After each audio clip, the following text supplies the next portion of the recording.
男人为了能够修仙，就养一群蚊子去吸别人血，蚊子吸的血可以转化成灵液，以下蛋的方式拉出来，男人吃下蚊子蛋后就能获得强大的实力。时间回到3天前，男人从蓝星穿越到这副身体，一抬头就看到了天上踩着剑飞来飞去的剑人，还没来得及跟那些白衣飘飘、仙风道骨的剑人打招呼，就被直接打晕拖走。再次醒来就在这牢里面，期间还不停的有人被丢进来，也不停的有人被提出去，但被提出去的人再也没有回来。我说你小子，你到底怎么被抓进来的？一点灵力都没有，你也是邪修？说了很多次了，邪修个屁，老子纯路过的啊！可惜啦，这么年轻就要变药灰啊！药灰啥意思？那些被提走的都去哪了？还能去哪儿？丹炉里呗。啥？他们可是一身白衣啊！穿白衣服的不都是名门正派吗？他们也拿人来炼丹？一惊一乍的干啥？他们算个屁的名门正派！哎，算了，你不懂，这世道人命不值钱。那难道所有人都练？我又没灵力。你没灵力，但是你有血气啊。不过你应该是活得最久的，毕竟血气最低级，有我们这些人在前面排着，最后才会轮到你。牛三看着七宝的眼神总有说不清的感觉，有些羡慕，又有些不甘。许久，长叹了一口气，转身睡觉去了。靠！我穿越过来就是为了让我当炼丹的材料，有病吧？别的穿越者都有系统，为啥我没有？我的系统呢？系统，快出来！应宿主要求，养成系统已激活。养成系统每日签到，获得属性点+1，可自由分配，可以让任何动物、植物、矿物拥有极快的成长和进化速度。这才对吗？穿越者怎么能没有系统呢？虽然1天1个点属实太少了些，但总比没有好。怎么加？点一下吗？难不成蚊子也能加？戳一下试试。目标蚊子加点成功，晋级为嗜血狂蚊。由于该生物等级较低，自动成为宿主的专属召唤生物，生死控制不限距离，精细操作距离由宿主实力决定。撤回，快撤回！但是为时已晚，七宝的第一个点就这么加在了一只蚊子的身上。我尼玛，又要多等1天。不出一会，那只蚊子飞了回来，落在七宝的手心里，轻轻拉出一个蛋。这蛋是他去吸了别人的血才下的吗？蚊子不是一次性会下几千个蛋吗？这一个独苗苗还是拉出来的，米粒大小，能不能吃？随后七宝放到嘴里，咬破了之后，一股甘甜的灵液直达全身。爽！就这么一颗，刚才还虚弱不堪的身体，一下子居然恢复了不少，大补啊！由于宿主食用嗜血狂蚊抽取的生物精血，肉身强度+1。有戏！紧接着，蚊子继续去吸血，不到2个半小时，已经产出了10几颗蚊子蛋，全部都下七宝的肚子。经嗜血狂蚊随即抽取到了下品金灵根，宿主获得下品金灵根，灵根蛋可以重复增益，直至极品灵根。这蚊子还能从别人身上抽灵根，而且还能一直升到极品，意外之喜啊！逃出去之后，我七宝也能修仙了。老牛，快醒醒！我累了个去！你吃补药了，就这么一会儿，红光满面。我用秘法激活了一下潜力。老牛，你有办法逃出去吗？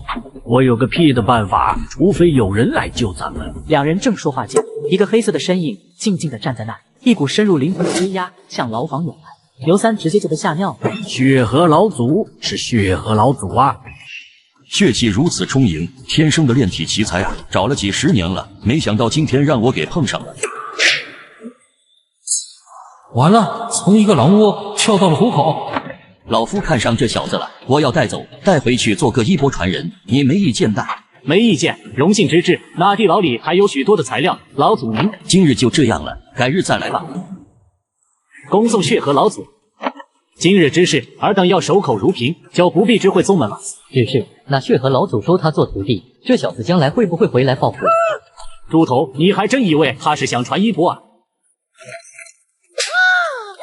小子挺壮的啊，你叫什么名字？可愿拜我为师啊？先狂这小子拜师，去了他的防备之心，好安心修炼，等身体条件合适了，再将他夺舍。小的叫七宝，仰慕修仙者久矣，愿意拜入老祖门下，乃小的千世修来的福报。没办法，人在屋檐下不得不低头，为了活命谄媚一点，不寒碜。好，从今天开始，你就是我的首席大弟子了。这血道圣体和血气化灵之法，以及修炼基础知识1篇，还有一些修炼资源。半年之内，你必须练到血道圣体第1层圆满。是，老祖。童儿，带他下去休息吧。大师兄，请在此间居住修炼，有事儿唤童儿即可。嘿嘿，童儿妹妹，我这初来乍到的，对咱圣祖的过往还不够了解，能不能跟我讲讲咱老祖？大师兄，童儿只是个侍女，很忙的。这态度也太奇怪了吧！你一个师女啊，老子好歹是大师兄啊！系统签到，签到成功，属性点+1。系统，嗜血狂蚊升下1级需要多少点？升了之后是什么状态？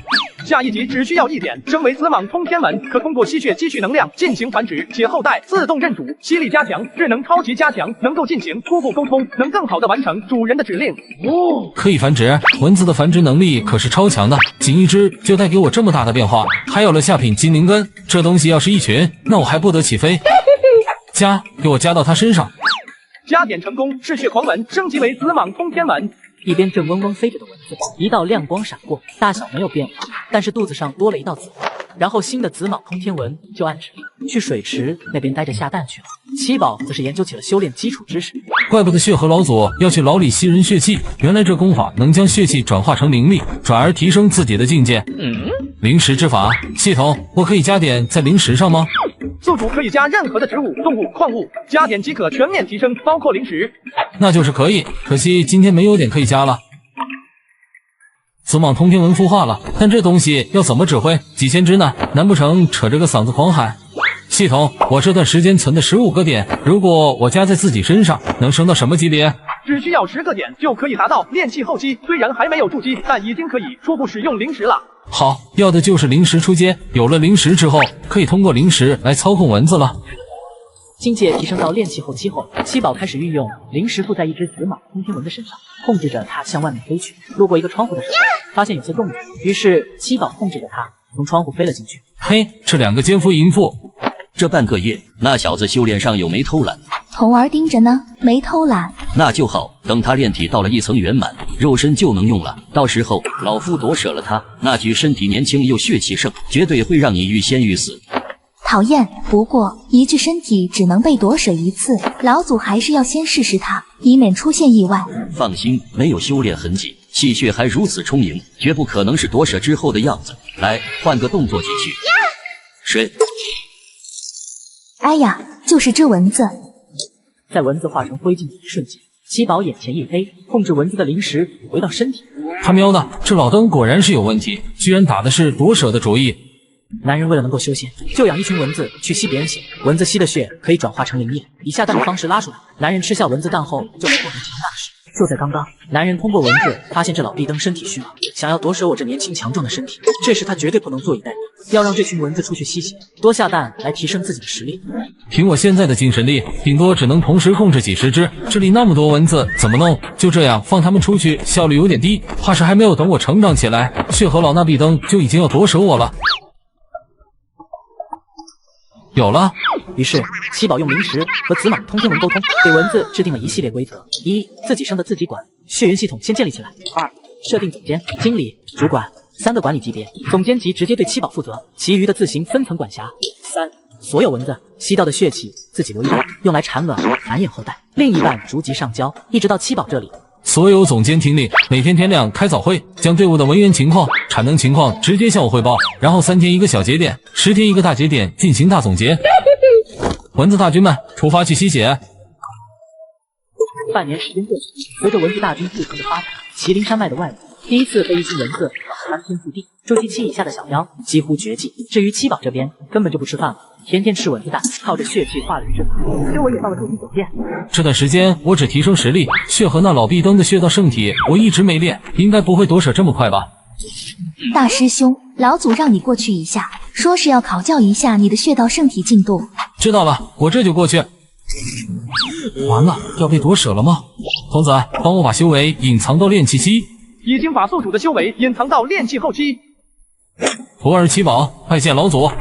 七宝啊，血道圣体乃是炼体秘法，第1层圆满出拳时，肉体能有1000斤之力。你现在出拳有多少力了？打来我看看。是。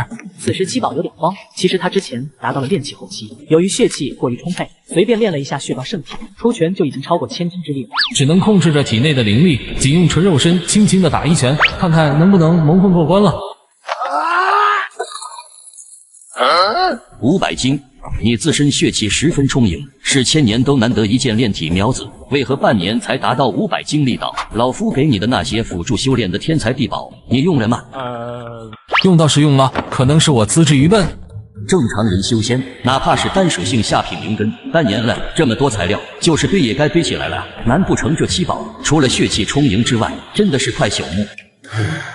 行吧，这些材料你拿去，要加紧修炼，争取早日达到第1层圆满。下去吧。是，老祖。七宝正庆幸自己能混过关了，可刚准备离开，血河老祖觉得兵器与平常有些不同。且慢。于是鼻子开始到处闻，终于确定了味道的来源，就在七宝的身上。随后一股毁天灭地的威压直接落在了七宝的身上，七宝身体就失去了控制。老祖，这是为何？你小子胆敢骗我！那么多药材，半年连个1层都炼不出来，空气中却弥漫着一股精纯的戏谑味道，必定有诈。随后血河老祖的一缕神识直接侵入了七宝的身体。老祖，您重伤未愈，不可轻易动用神识啊。好啊，筑基9阶，半年时间就从炼气1阶到筑基9阶，你小子肯定身怀异宝，给我交出来，饶你不死！你做梦！然后七宝果断给早就埋伏在外面的文总监发了信号。结，不管你有什么秘密，老夫夺舍了你，这些秘密照样是我的。紧接着，血河老祖神识全部入侵七宝的体内。就在此时，一群蚊子扑面而来，一旁的侍女直接被吸干。但血河老祖有护体罡气，蚊子开始大量的死去。老狗，我就算是死，也不会让你得逞的。你就是死，你这具身体也是我的，是吗？我死也要拉上你。于是七宝心一横，20只蚊总监飞到了七宝后面。只要七宝神魂失守，被血河夺舍成功，他们会第一时间把自己吸干，宁死也不便宜他。此时，血河老祖的神魂已经全部侵入七宝的脑海。不对，不可能，你这身体已经被夺舍过1次了。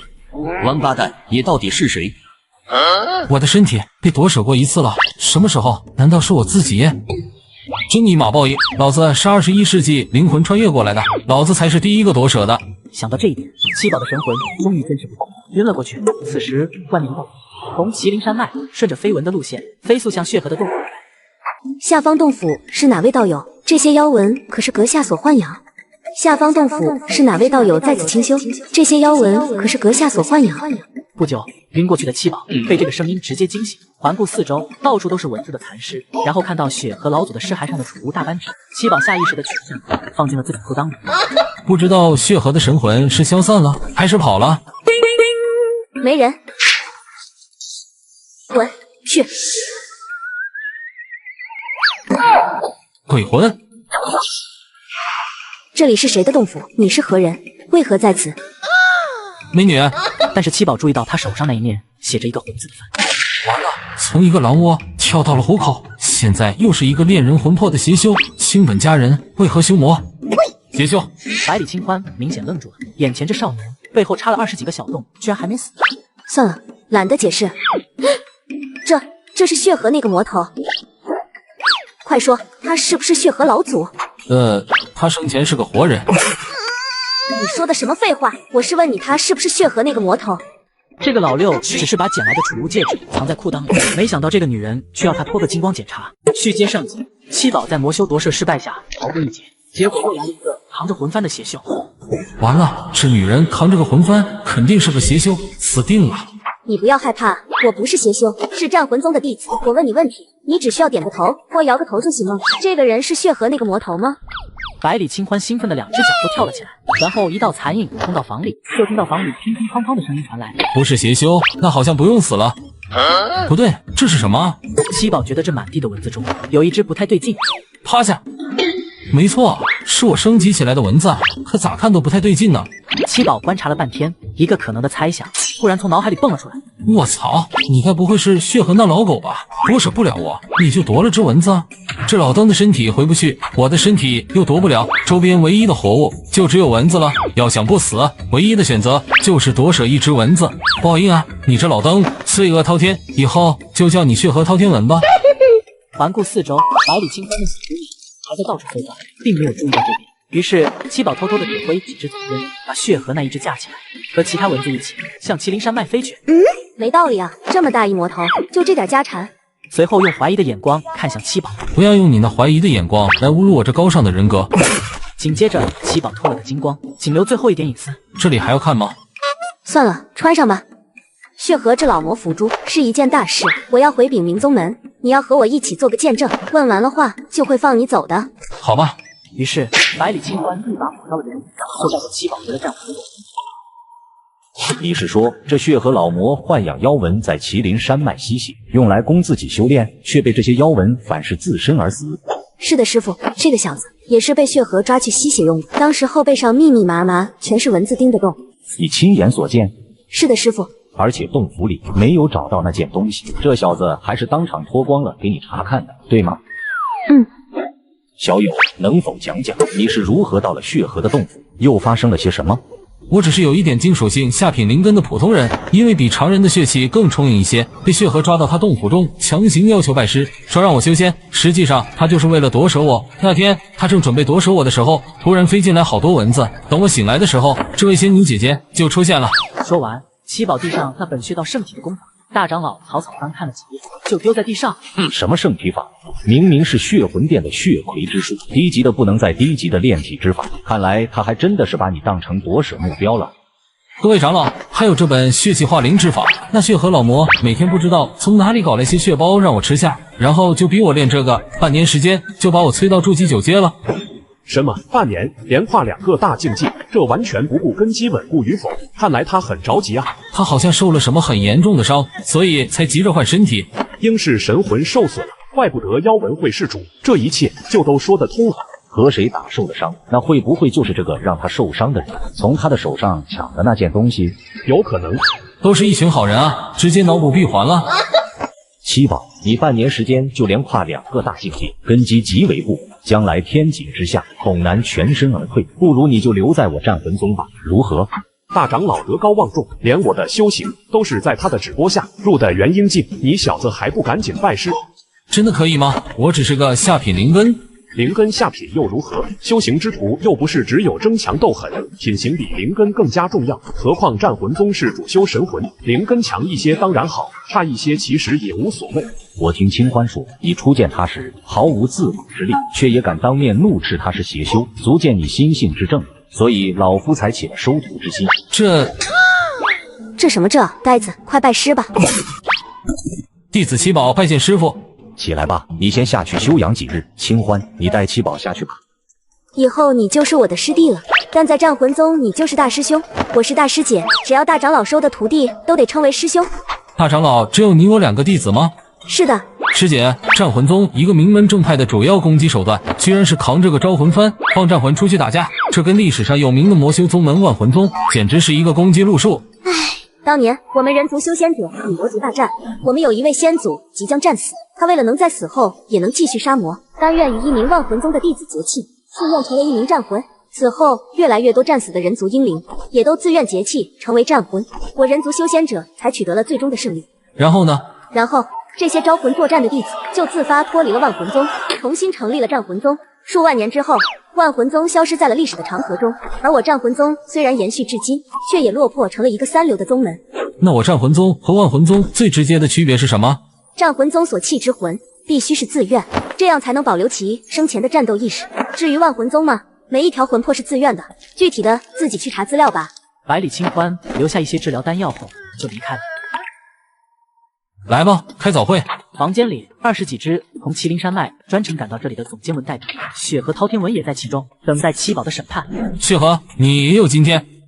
男人为了能够修仙，就养一群蚊子去吸别人血，蚊子吸的血可以转化成灵液，以下蛋的方式拉出来，男人吃下蚊子蛋后就能获得强大的实力。可在男人养的一群蚊子中，居然混进来了一个超级大号蚊子。你过来，先说说你为啥这么大，是不是吃啥特效药了？回主人，属下是元婴期的，所以比较大。可是你刚夺舍我蚊子的时候还没有这么大啊。是因为属下这段时间修炼了。可你现在是蚊子啊，不是靠吸血来成长的吗？你是说你这段时间比他们吸了更多的血吗？不是的，主人，妖和人一样，也是可以靠灵气修炼的，万物皆可修炼。属下只是把以前自己用的血河大法稍稍修改了一下，就可以用在这个新身体上来进行修炼了。我懂了，蚊子不是不能修炼，只是他们的智商不高，不知道如何修炼。那也不对啊，这才多久，不应该进步这么快啊。可能是血河大法与蚊子的血灵根属性太匹配的原因吧。蚊子还有灵根，还是5行灵根之外的特殊灵根，血灵根。蚊子既然能修炼，应该还能用战技吧？可以。那可不可以破了一些大能的护体罡气？我有独家秘法独龙战。那飞行速度能不能赶上人家踩飞剑的？只要肯努力，速度超越东风51都不在话下。此时，七宝心里又有了一个完美的计划。大家听着，文总监级别的全部给我去修炼，总监以下的继续吸血繁衍后代。血河，我那些文总监的修炼都交给你了。今天的早会到此结束。开完了早会，七宝终于有空好好整理一下血河的那枚储物戒指了。不知道戒指里会不会有个老爷爷呢？随后，七宝将戒指里的东西全部拿了出来。好家伙，各类灵石足足有10万多枚，还有一些功法秘籍跟一堆武器。奇怪，长得像是战魂宗的标志性武器，为何在血河老祖的戒指里？难道他是长老们口中说的那件东西？血河，这是你戒指里的，你知道这是啥？回主人，我上次就是因为抢他受的伤，但是不知如何认主，所以属下也不知道它是什么。元婴期的都认不了主，高级货啊！系统，你知道这是啥玩意不？认了主不就能知道它是什么了吗？元婴大佬都不能认主，我这卡拉米还能认主？要不宿主你试试？试试就试试。说干就干，七宝把别的东西都塞回了戒指，然后挤出一点血滴在了上面，弹指一闪，血就不见了。靠，我就不信了。说完，七宝直接在大动脉上拉了一条大血，血花花流在了上面，那矲开始发出微微的亮光。有戏，但是这种流法要不了多久，我都要被吸干了。于是迅速拿出储物袋，把之前存的蚊子弹丢嘴里，足足持续了2个半小时，才放慢了吸血的速度。此时的七宝已经快虚脱了，就这吸血速度，谁来认主都得死吧？怪不得血河没办法让他认主。突然，一道来自远古的气息就这样充斥在了七宝的识海，神器万魂幡，残破，当前等级灵气。果然是长老们口中的那件东西，这下子玩大了。认都认主了，还能咋地？还是研究一下吧。七宝将神石往幡中一探，里面空无一物，一条魂都没有。万魂幡里没有魂，还能叫万魂吗？这眼前也没有魂可以装啊，那这东西能不能装活物？于是七宝手握万魂幡，轻轻一挥，蚊子就被装到万魂幡里。能装活物，不愧是神器。虽然只是个残破版的，就是说以后可以用这万魂幡装蚊子去干架了。玩得正嗨的七宝正想研究一下这件传说中的神器还有什么别的声音，外面就传来敲门声。大师兄，不好了，大师姐有麻烦了。你跟我说一遍什么情况？大师兄，浩然剑宗的剑子朱一鸣提出来要和大师姐解除婚约。大师姐才18岁吧？啥时候订的婚？娃娃亲，好像是当年他们的父辈定下来的。那没什么感情吧？退就退呗。怎么清欢师姐她很在意吗？哎呀，大师兄，大师姐是被退婚的一方，这事儿很伤脸面的。以后咱大师姐就是天下修士的笑柄了。各位长老应该清楚，我浩然剑宗乃是天下名门正派之首，而贵宗实力仅仅是一个三流门派，此桩婚事确实不太匹配。呸！所以你们就仗着宗门实力来我战魂宗耀武扬威？我们只是来退婚，何来耀武扬威之说？两家婚事本为世俗之约，你却跑到人家宗门来退亲，还说什么名门正派之首，这还不是耀武扬威？哟呵！你是谁呀？有你插嘴的份儿？我是你爹，叫2声来听听。你婚书有没有？信物何在？没有。没有？那你来此作甚？感情这货是来装逼的，信物也没有，婚书更是毛都没有一根，斗破里都不敢这么写啊！你莫要嚣张，这婚就算今日退不了，他日也必定是要退的。我已经被婉月仙宫的圣女柳平儿看上，2大一等仙宗联姻，岂是你这小小战魂宗能阻挡得了的？2大顶级仙门联姻，关我战魂宗何事？战魂宗一个三流宗门也没有必要去阻拦吧。但今日之事还得有个台阶才行。看七宝口才如此了得，干脆交给他处理吧。今日之事实在是太过分，你来处理，只是切不可丢了我宗门颜面。收到宗主的传音后，七宝看了一眼清欢师姐，百里清欢也给了他点点头。有了宗主跟师姐授权就好办了。男人为了能够修仙，就养一群蚊子去吸别人血，蚊子吸的血可以转化成灵液，以下弹的方式拉出来，男人吃下蚊子弹后就能获得强大的实力。续接上集，七宝突然知道师姐与一头猪有婚姻，如今那头猪上门退婚，师姐授权给我处理这婚事。既然师姐授权了，那直接开炮对回去吧。凡俗婚约，你跑人家宗门来退，不带婚书前来，没有长辈随行，信物都没有一个。今日之事，浩然剑宗必须要给一个说法。你要什么说法？3年河东，3年河西，莫欺少女穷。3年之后，我战魂宗大师姐将亲自上浩然剑宗击败你，让整个修仙界都知道是你浩然剑宗的贱人，配不上我那战魂宗大师姐，然后再给你当众退婚送客。好，我看也不用等什么3年后了，咱们天门论道上见吧。到时候看看贵宗的大师姐实力到底是什么成色。告辞。见人。浩然剑宗的人离开后，七宝就见宗主、大长老、百里清欢三人黑着脸，神色不善地看着自己。怎么了？是不是忘记把他俩吃瘪、狼狈逃跑的样子拍下来了？哎，你换新相机了，旧的呢？卖了呀！我发现转转最近配合国补发放了大额回收补贴，正好我的旧的一直想卖又懒得处理，就干脆约了转转上门回收。没想到那台索尼相机还卖了3800多，而且转转连相机、无人机这种摄影器材都能回收，组织二手回收。我推荐转转。他俩娃娃亲的婚事本就不是宗门该插手的。我的意思是，打发走就行了，你怎么还燃起来了呢？什么3年还河东河西的，你在哪学的这些词？大头猪，我本就看不上，退了就退了，只是不屑他跑到我宗门来说这事。现在好了，我不但要在战魂宗内丢人，我还得去天门论道上，当着全天下所有宗门再丢一次人。师傅，我不活了啦！完了，人前显圣一时爽，事后填坑火葬场。我好像忘了师姐可能没有这个实力。好了，别哭了，七宝刚才也不是故意的。再说了，看着他们俩灰溜溜的逃跑，难道不爽吗？爽，可是没什么可是的，兵来将挡，水来土掩就是了。天门论道还有1年，也许来得及准备。七宝，此事你有一定的责任。1年之后的天门论道，你必须陪着师姐一起去。徒儿责无旁贷。好了，今日正好在场，为师带你去万帆林还有唐书阁去挑一挑功法以及武器吧。接下来1年时间有你忙的了。是，师傅。前面就到藏书阁了，你进去挑一本本命功法吧。师傅，徒儿这身体情况，什么功法最合适我呢？你挑功法，功法其实也挑你，所以什么最合适，这也很难说。明白了。七宝进了书阁，里面密密麻麻的都是功法。七宝挑得眼花缭乱。系统，你能帮我挑一本功法吗？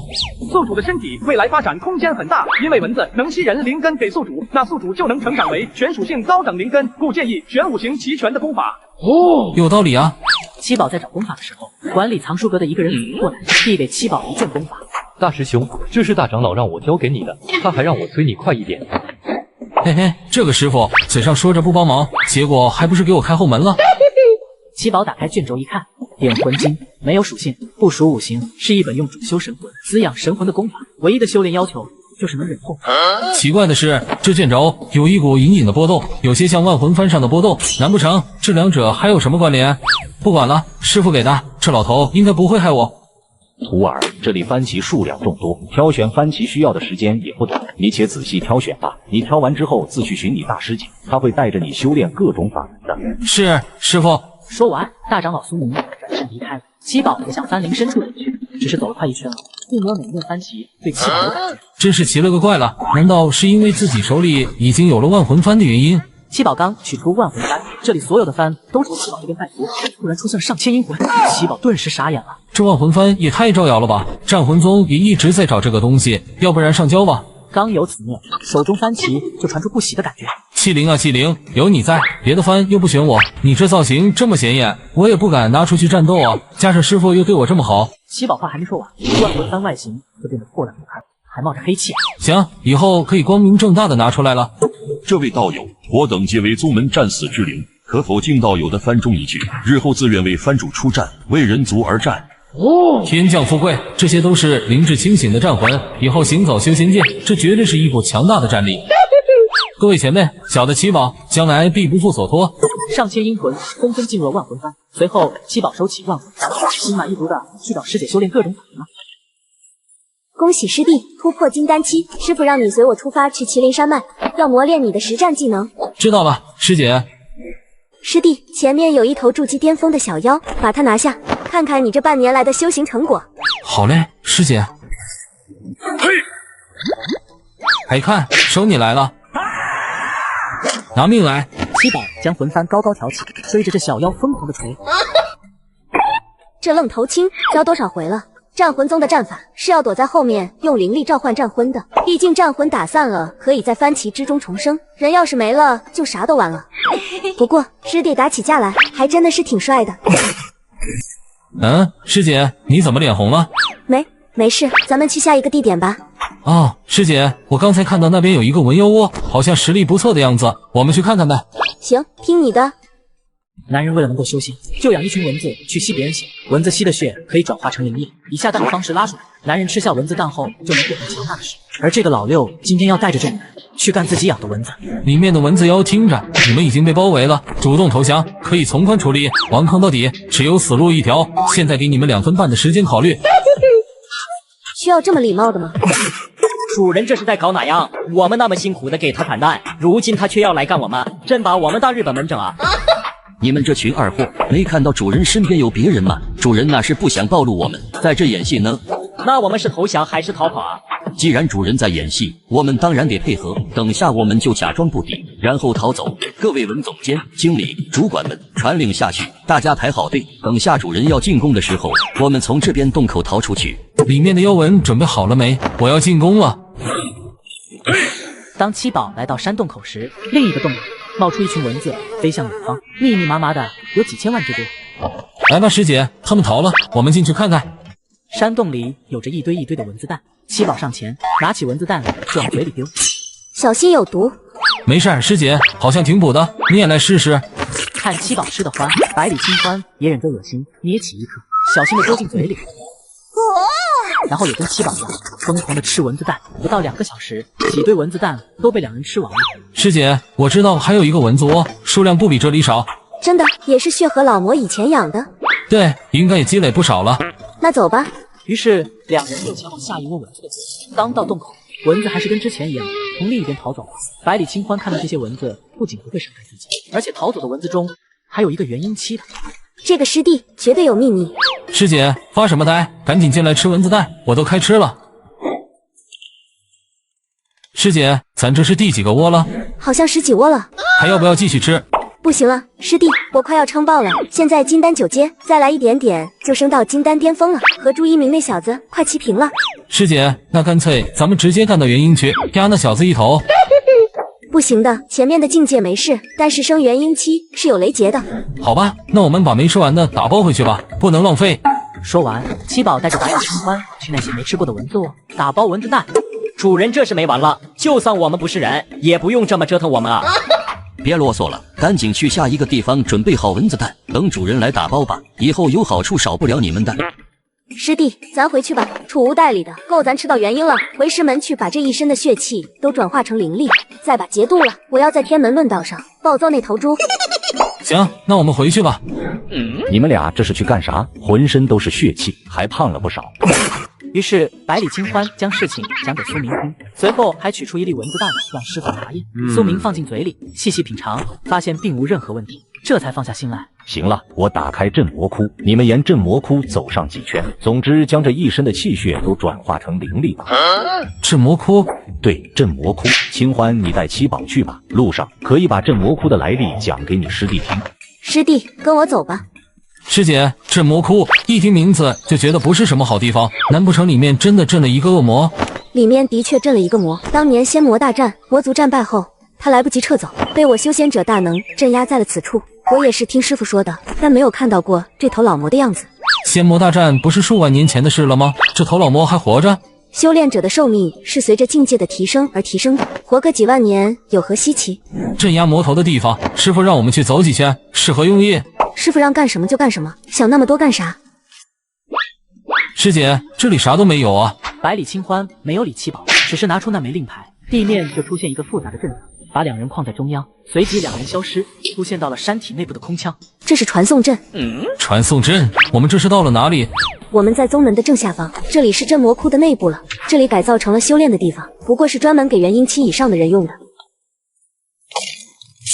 师姐，你怎么了？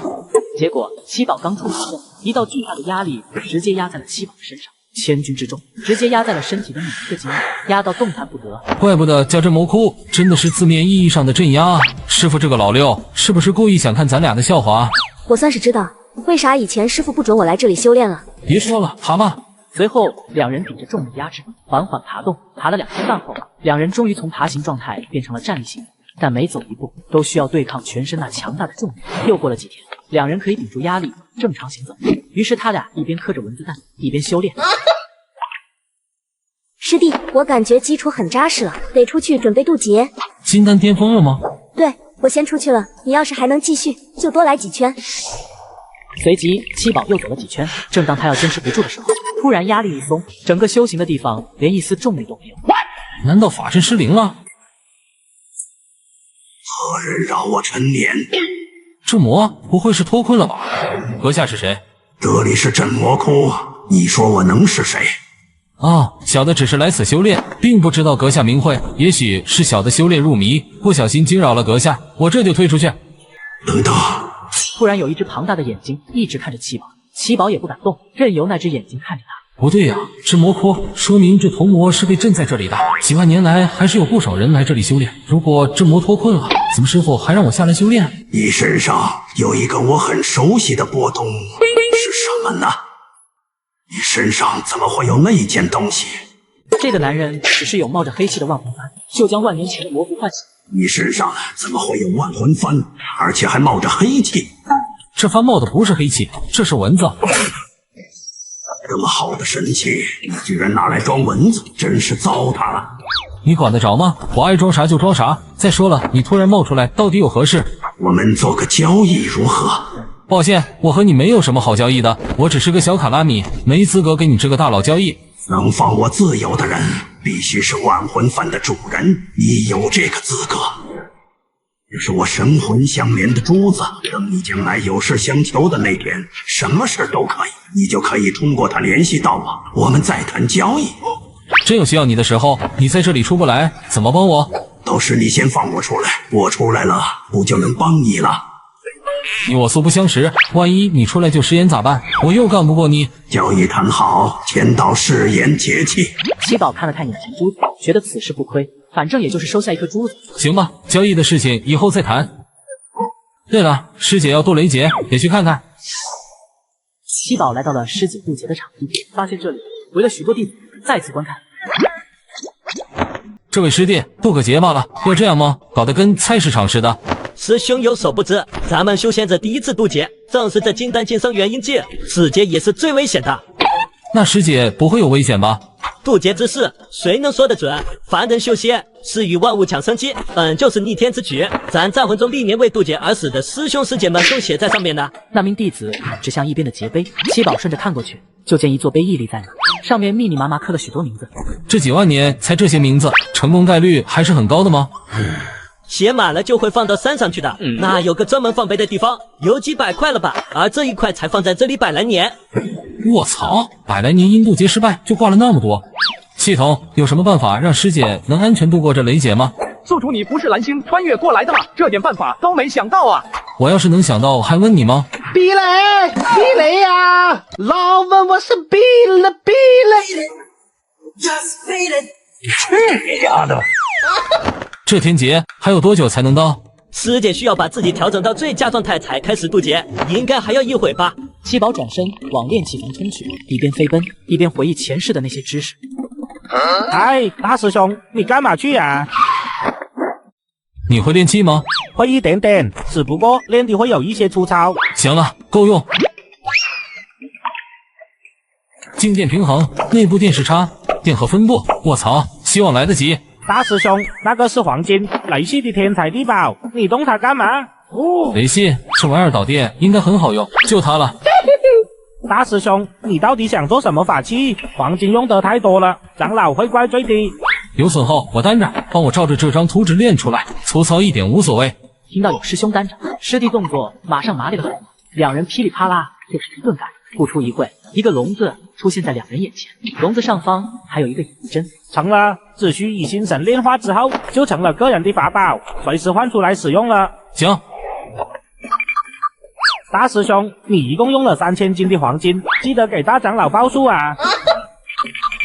哪里来的3000斤？充其量也就几百斤。靠，这小子！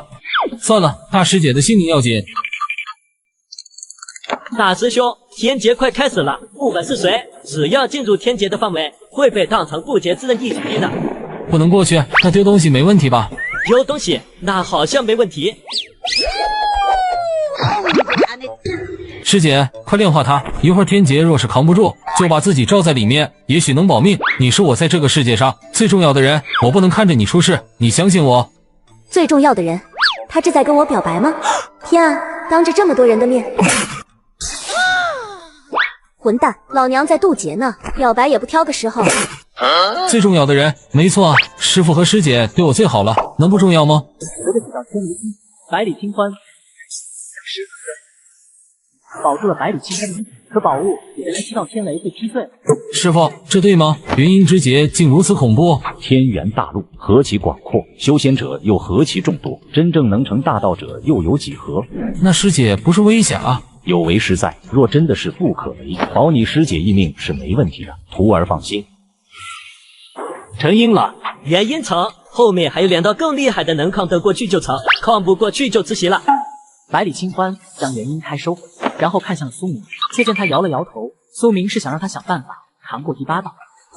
对了，师弟刚才给的那个黄金做的笼子，试一试吧。死马当活马医。于是取出来，指诀一掐，笼子下方突然伸出几个长针，狠狠地扎进了地下。此时的苏明随时准备用秘诀换天机救人。反正也活了这么久，为了爱徒拼了！徒儿替为师收着，为师若有不测，里面的东西你和清欢2人分了吧。第8道天雷落下，绝大部分的雷电之力被引雷针吸收，顺着龙体导入了地下。第8道天雷就这么没了，顿时所有人都目瞪口呆。紧接着，最后一道天雷落下，也被导入地下，消失不见。这东西要是能够大量制作，供应给宗门的每一个人，那天雷还怕个屁啊！这东西简直就是天雷的克星啊！今日之事，一个字都不准透露出去，此乃我战魂宗崛起的关键，谁敢泄露，我亲手除之。七宝，这东西叫什么？制作上困难吗？不难啊，不过还没给起名字呢。那就叫浑元道天龙吧。哦，宗主取名果然霸气无比。你可愿为宗门贡献浑元道天龙的炼制之法？弟子愿意。拿来。什么？刚才给你的那颗珠子。师傅不是让我跟师姐分了吗？我还在呢，就想这份家产。好了，所有弟子全力修炼，凡达到金丹后期巅峰者，去找大长老报备。3天之后，咱们战魂宗排队渡劫。只因男人在修仙界制造出了可以抵抗天雷的宝物，结果全宗的人开始排队渡劫，就连宗主都因这个避雷的宝物突破到了化神期。不到2个半月，宗门实力就从3等宗门提升到2等，因此男人就可以带着师姐去天门论道退婚了。我战魂宗自从跌落到3等宗门，已有近700年没有人去参加过天门论道，今年正好借这个机会，你们2人去一趟吧。就我们俩吗？放心，只要占了个理字，你们2个就是闹翻天，都没人能奈何你们。血河，这次我去天门城，你就不用跟我去了，你带着1000文总监去别的地方创业吧。麒麟山脉都被你们薅秃了。是主人，这些是最近产的，里面还有不少带灵根属性的蚊子蛋。不错，继续努力，以后你留一点血气吧，给下面的蚊子们发点高温补贴，不然文员们都没动力产蛋了。随后，七宝跟百里清欢2人乘坐着飞舟前往天门城。飞舟上，七宝盘点着自身的宝物。宗主还是很大方的吗？居然给了那么多好东西。大师姐，给蚊子送来的。不装了，我早就看出来了，那群蚊子是你养的。不过第一次见面的时候，你背上那几10个蚊子血洞是怎么回事？我自己干的。如果真被血河夺舍成功，他们就会按照我的命令把我的血吸干。总之，绝不能便宜了血河。你是真的狠啊，连自己都不放过。师弟，这是？师姐，你先尝尝就知道了。不过有毒的哟。哼，我就不信有毒。味道还挺独特的。师姐，你查看一下自己的灵根。灵根？我是天生上品水灵根啊，每个人的天赋灵根都不同，难不成你这蛋还能增加灵根？你先看看自己的灵根，不就知道了吗？水灵根上品，土灵根下品，是不是说只要蚊子蛋足够多，凡人也可以直接变修仙者？于是百里清欢将剩下的全吃掉，再一查，我靠，我是全属性灵根了。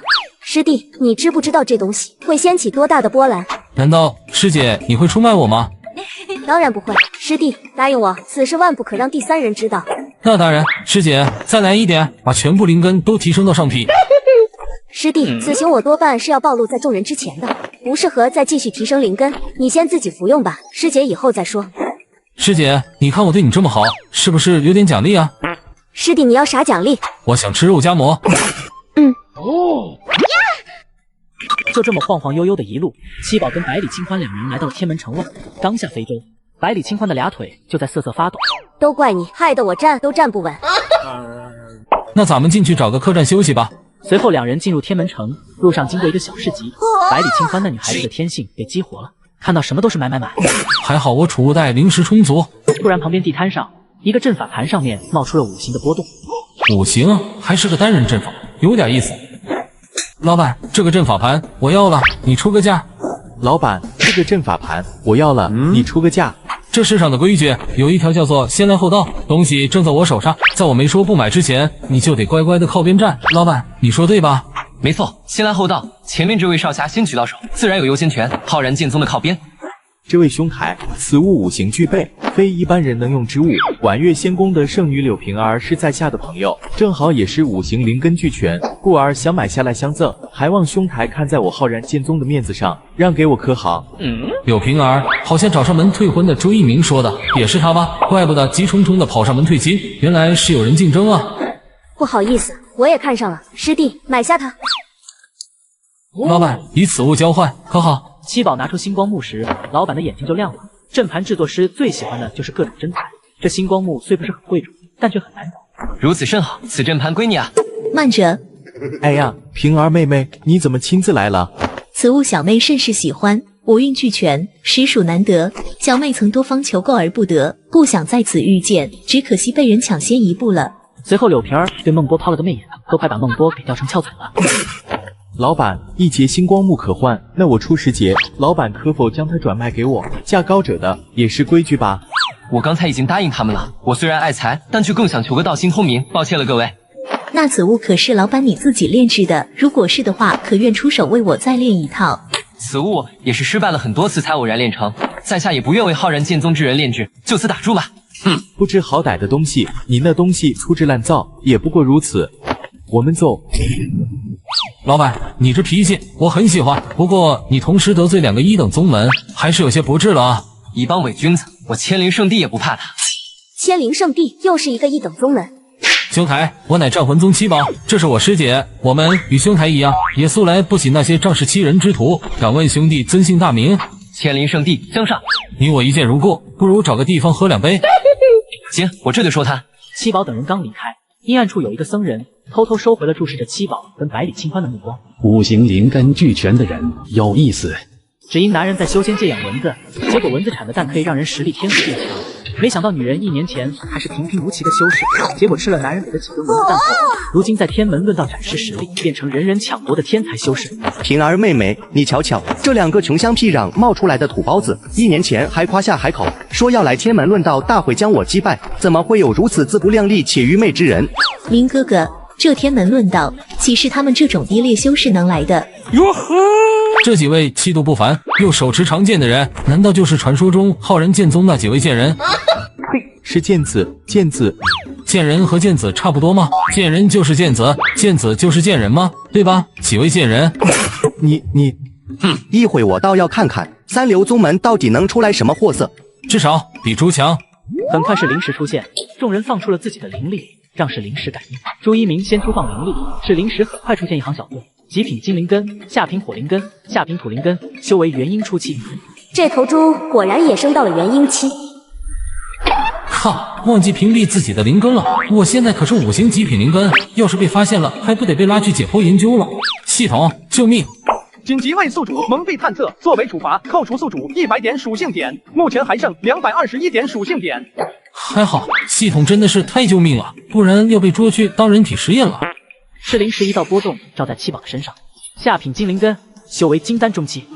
我当是什么天才？一个下品灵根资质，还是毒灵根，难为你还能修到金丹境，怕不是拿药丸硬磕上去的吧？下品灵根还是毒的？这天门论道现在什么人都可以来参加了。正在此时，婉月仙宫圣女柳平儿的结果也出来了，除了水灵根中品，剩下4种都是下品，修为金丹初期。灵根越多，所能修习的法术种类越多，自然也就更强。婉月仙宫的圣女果然不同凡响，5行俱全啊！5灵俱全是天生，只是小女子这修为确实低了一点。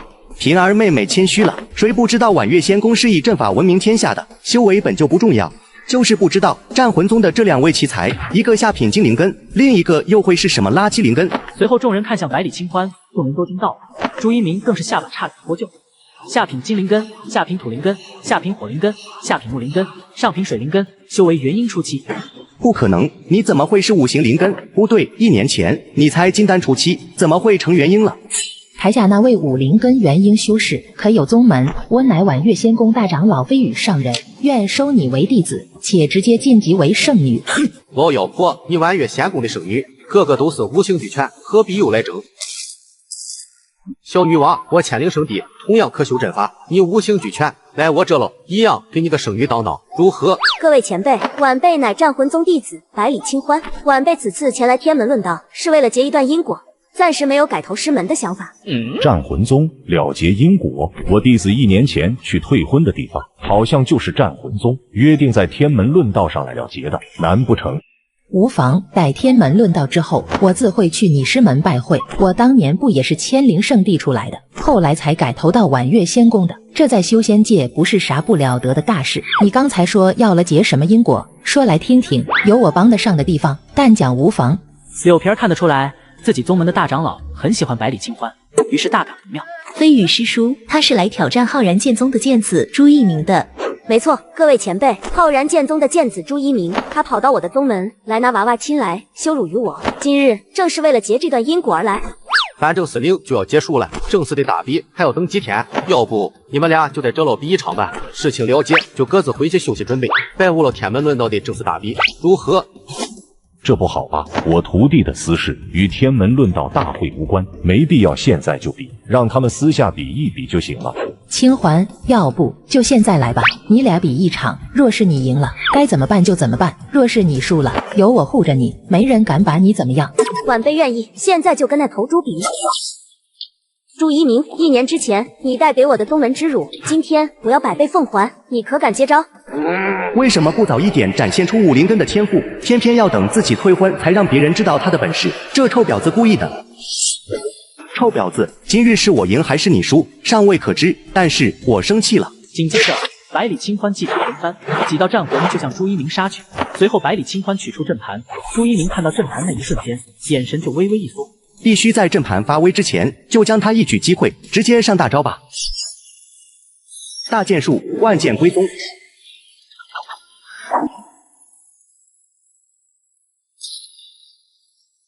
不愧是剑子，这战魂宗的战法本身就是以多打一，但万剑归宗这以一化万之法，却又更上一层楼。这一上来就是杀招，这小女娃怕是挡不住了。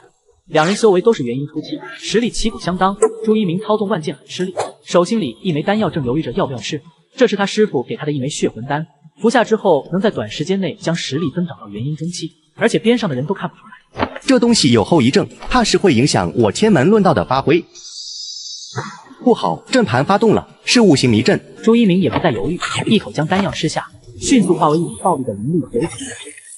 看我一力破万法，剑之道叶无疆。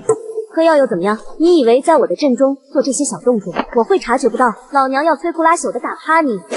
武灵入阵，五香破天斩。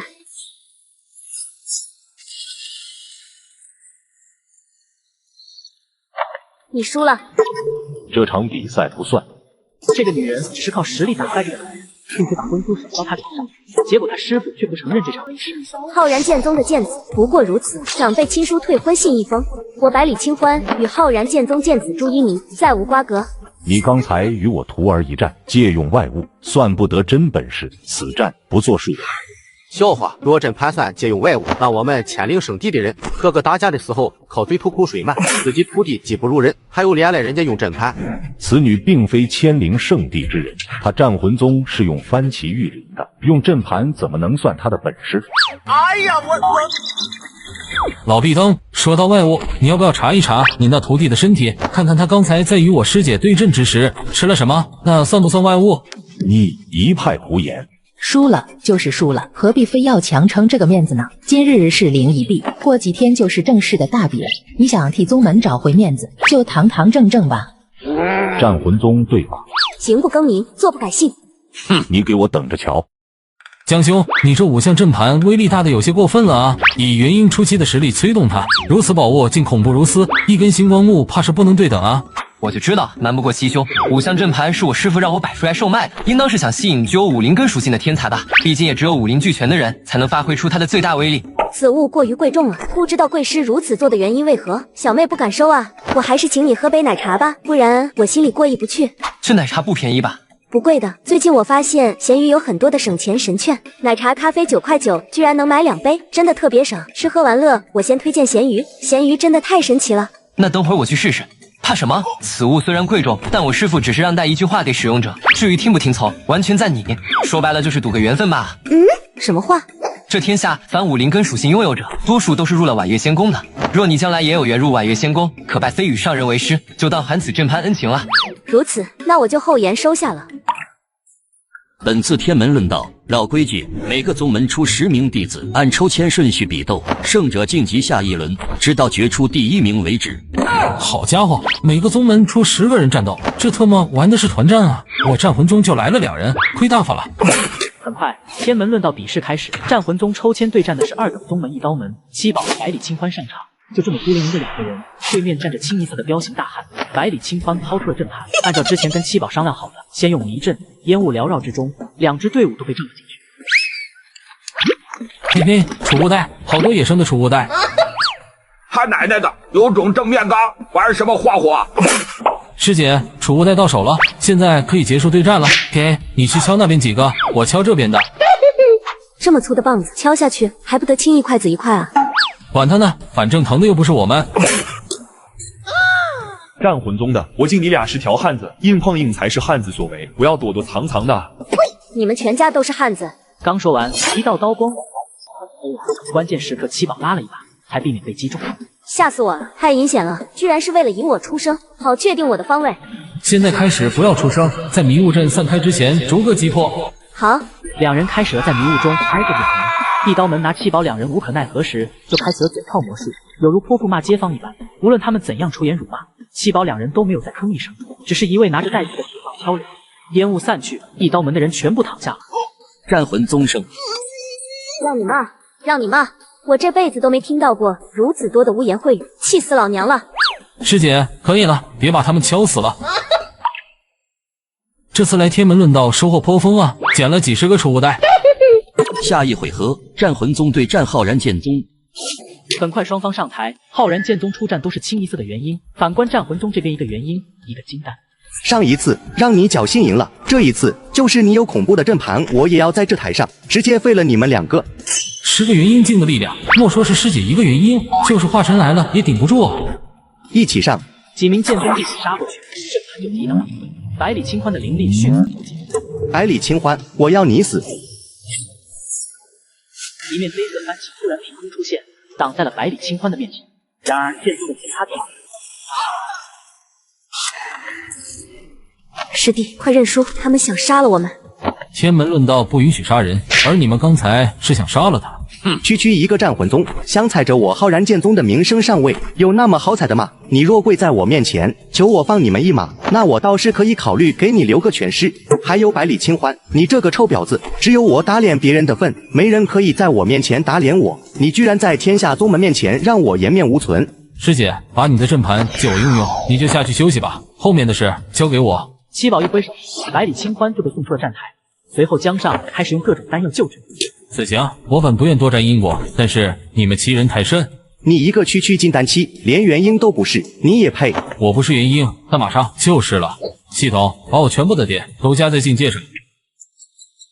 加点成功，速出使用213点，提升境界为元婴初期，请注意雷劫降临，并请注意补充灵力至元婴境界，方可发挥元婴实力。天道忽然感应到七宝是直接冒出来的元婴境，并没有经过任何雷劫，没有经过天道的考验进入元婴境。这一刻彻底吸引，史无前例的雷云规模覆盖了整个天门。这是哪个大佬妖毒大成雷劫？毒劫不知道去找个安静的地，在这霍霍我们这些卡拉米。不对，好像是台上的那个人。怎么可能？他是金丹期，前几天刚测的，而且我又不是没见过元婴劫，这雷云规模之广，我师傅渡大成劫时雷云都没这么大。有没有可能是哪位大能？这劫云规模已经远不是元婴的等级了啊！是他，绝对是他！快，我们退出站台，不然会被天雷一起锁定的。可是退出站台，不就意味着我们输了啊？你要命还是要赢？你忘了我等渡雷劫之时是什么情形了吗？想走，别做梦了，留下来陪我一起被雷劈吧。这个男人只是用系统提升境界，结果天道看不惯这种开挂的行为，就降下史无前例的大雷劫，是要将男人劈死。没想到男人一点都不慌，还拉着一群贱人陪他一起。为了防止他们不喜欢被雷劈，因此男人还好心的用阵法控制他。这阵法怎么破不开？比百里青花施展出来的还要厉害，怎么会这样？我可是5行极品灵根，用这5行阵盘困住你们还是绰绰有余的。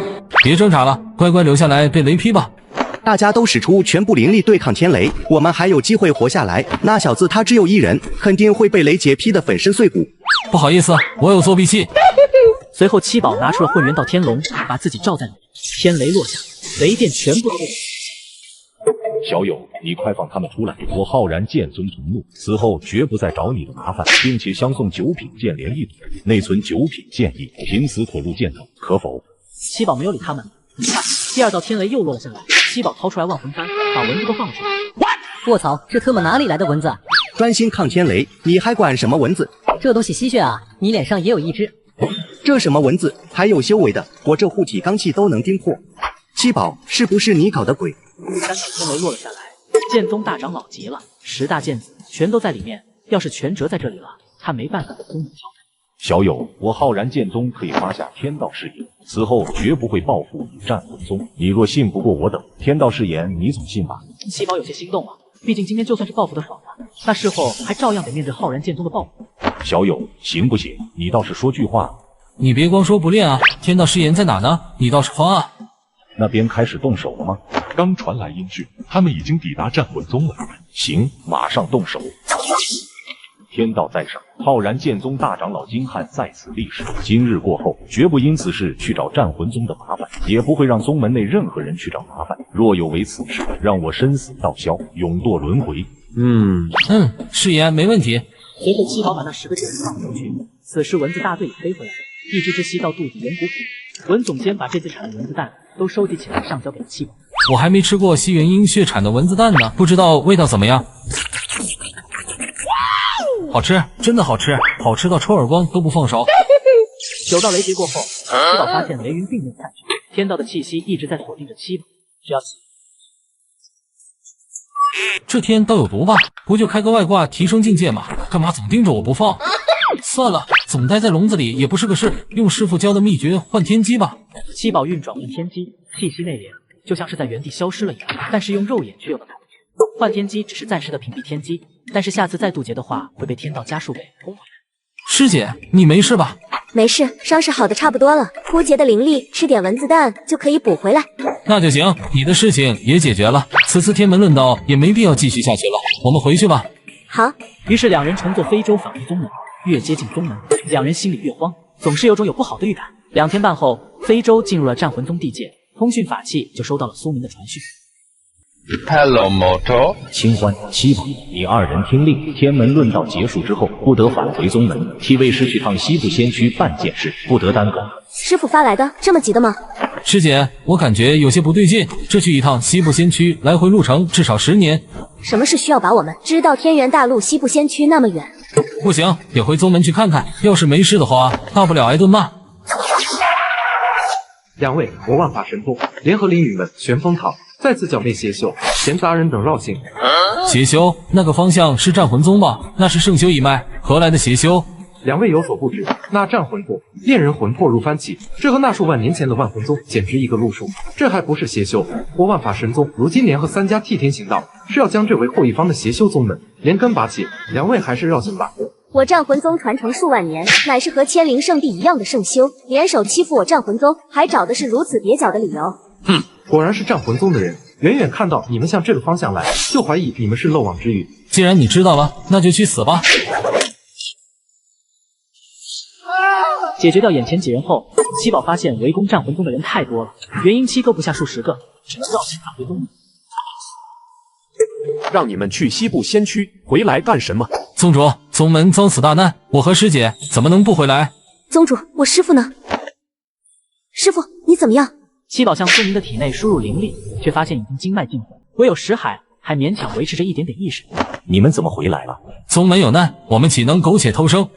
我跟大长老估计撑不了多久了，这几万年，我战魂宗几百代人，终究是错付了。七宝，用你的万魂幡和涅塔尼亚、谈个好价钱吧，我战魂宗剩下的人能活多少是多少。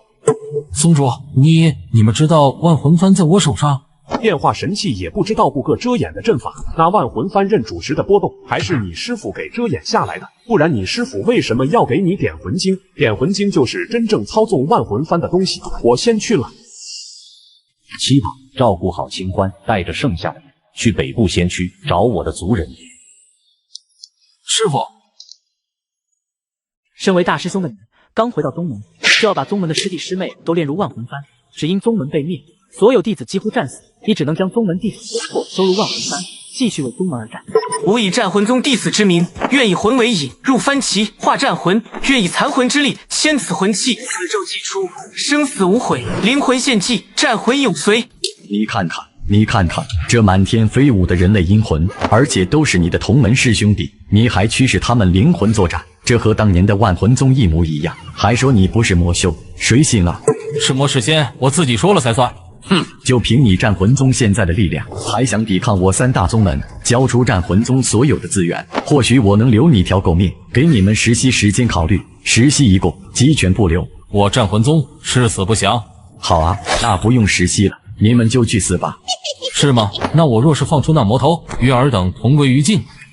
你敢？那魔头是牺牲了无数宗门大能才封印在此的，你战魂宗的职责就是镇守此墓，敢放出来，那你就是与我天元大陆所有修仙者为敌。与所有人为敌又如何？你们敢杀上战魂宗，那你们也别想好过。你别装了，没有了万魂幡，你如何把那头魔放出来？七宝拿出了当初内塔尼亚给他的信。小子，直接说交易吧。向你的魔皇发誓，我要你现在出手，替我战魂宗杀了所有来犯之敌，将来无论任何时候都不得对我战魂宗之人出手，最后再去灭了浩然剑宗。浩然剑宗我干不过，不过其余的没问题。成交。随后七宝拿出万魂幡，点魂经，开始运转，万魂幡高高祭起，镇魔的那面幡旗也开始寸寸上拔，与万魂幡遥遥相应，如浸魔一层地表，一丝丝渗出，开始在天际。魔气，这不可能！你们怎么可能有万魂幡？你们居然真的敢把它放出来！住手！你战魂宗才多少人？我修仙界无数人的性命不比你们贵重，停手啊！你们这些自诩名门正派的衣冠禽兽，还妄图用道德来绑架战魂宗！我死不死无所谓，我只要你们死！镇魔幡拔出，化为了一道流光，融入了万魂幡，两幡合一，完整版万魂幡重现。这是一道魔影。美味的人类，我想了好几万年了，成为我的养分吧。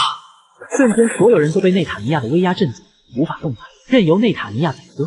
战魂宗，你们不得好死！冲出去，向浩然剑宗报告此事。他战魂宗为了一己私欲，私放魔头，做不了了。一片片炸成一片片血光，七宝就这么冷冷地看着。战魂宗的幸存者们没有怪罪七宝，因为知道大师兄放出这个魔头是为了救自己的性命。此人看起来像是个头头，交给你了。天道已经发现了我得抓紧时间走了。希望将来你我不要再碰上。如果碰上了，我希望你能遵守诺言。放心，我绕着你走，1万里外有人正赶过来，像是你们的帮手，我这身份不好碰面。兄台，误会，都是误会啊！我之前是听人家说战魂宗是邪修，没想到是大水冲了龙王庙。你还我宗门，还我师父！师姐，交给我，你带着剩下的弟子去安葬那些战死的师弟师妹吧。既然你说我们是邪修，那我把你的肉一块一块的割下来，这是不是邪修的作风？不要，你问什么都行，先停下。你们围攻战魂宗的几个宗门在什么地方？在东南方向约5万里处，我们3家离得不远。是浩然剑宗的谁给你下达指令？这我不能说。七宝在一边折磨对方，一边等着内塔尼亚说的那个人的到来。这是怎么了？于是七宝将事情的前因后果讲了出来。内塔尼亚跑了，他走前还杀了几万人。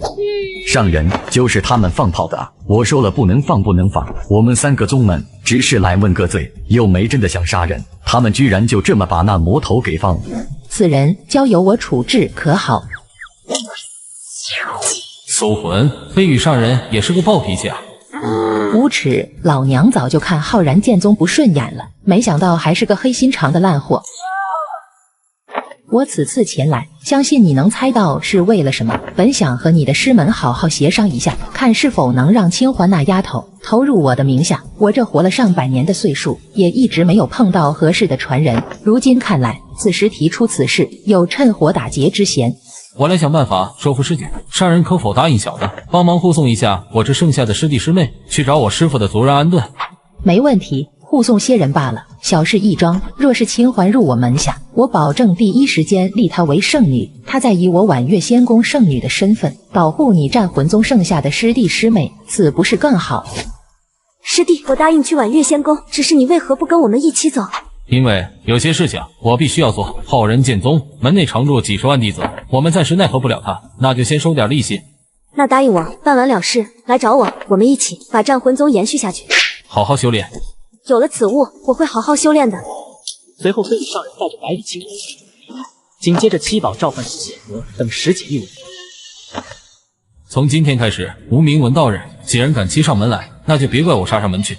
血河，通知下去，散落在东部仙区大大小小森林里的其他蚊子全部出发，目标第一站万法神宗。这个男人仅凭自身一人就能覆灭一个拥有数万人的宗门，只因男人养有几十亿文字，其中待修为的文种间就不下于千万之，所过之处，人畜必死。血河，我先去他们宗门里释放天劫，逼迫万法神宗关闭护宗大阵，到时你听我信号再进攻。是主人。站住！你是谁？此乃我万法神宗之地，来这里干什么？送外卖的。进去吧。这万法神宗的弟子这么好忽悠的吗？站住！你说谁好忽悠？老实说，你到底来万法神宗是干什么的？我来杀人的。来杀人就杀人，非得谎称送外卖的，真当我好骗啊？杀人，好大的口气，敢来我万法神宗闹事！随后七宝释放自己的天机，9天之上突然雷云聚集，天道的气息很快锁定自己，紧接着七宝朝着万法神宗的阵法边缘走去。是谁激活了护山大阵？回总助，有人创散，他头顶全是乌云，是他引动了大阵。天雷落下，万法神宗的护山大阵。上次没劈死你，让你躲了起来，这回敢用大阵了，看本道这次不劈死你。紧接着数十道水桶似的雷，大阵泛起了些许裂纹，随后雷云开始蓄力，准备降下更强的雷劫。才释放一点点气息就被劈成这样，要是全部释放，恐怕我会被劈的渣都不剩。快！天雷已为我们开护宗大阵在帮他，现在天雷把整个大阵都给涵盖进来了，快关掉大阵。说完，万法神宗赶紧关掉。七宝屏蔽自己的天机，雷云随即散去。哼，区元婴孤身一人就敢来我万法神宗找事，可否报上名来？在下无敌文道人，来此何事？听说你们万法神宗都是一群邪修呢，所以收你们来了。你神经病啊！我万法神宗堂堂正正的，什么邪修？哦，不是邪修？当然不是。那等我灭了你们，再仔细查看一下，兴许是个误会吧。宗主，那小子在耍你啊！血河上！七宝身后涌出无数文字，一眼过去，漆黑一片，将整个万法神宗围了个水泄不通。注意，总监级的文字往前面一点，经理级的文字挨着总监文飞，主管级的文字负责在后面捡储物袋，就这样把他们包围起来。吸到的血气不用上交，把万法神宗给我统统吸干。数十亿的文字齐出，万法神宗完全没有抵抗之力。最后，万法神宗宗主被迫用一把盾子，自家宗门内藏着的几万全给灭。1天后，万法神宗被文道人灭的消息瞬间传开。文道人还真是个特别的名字。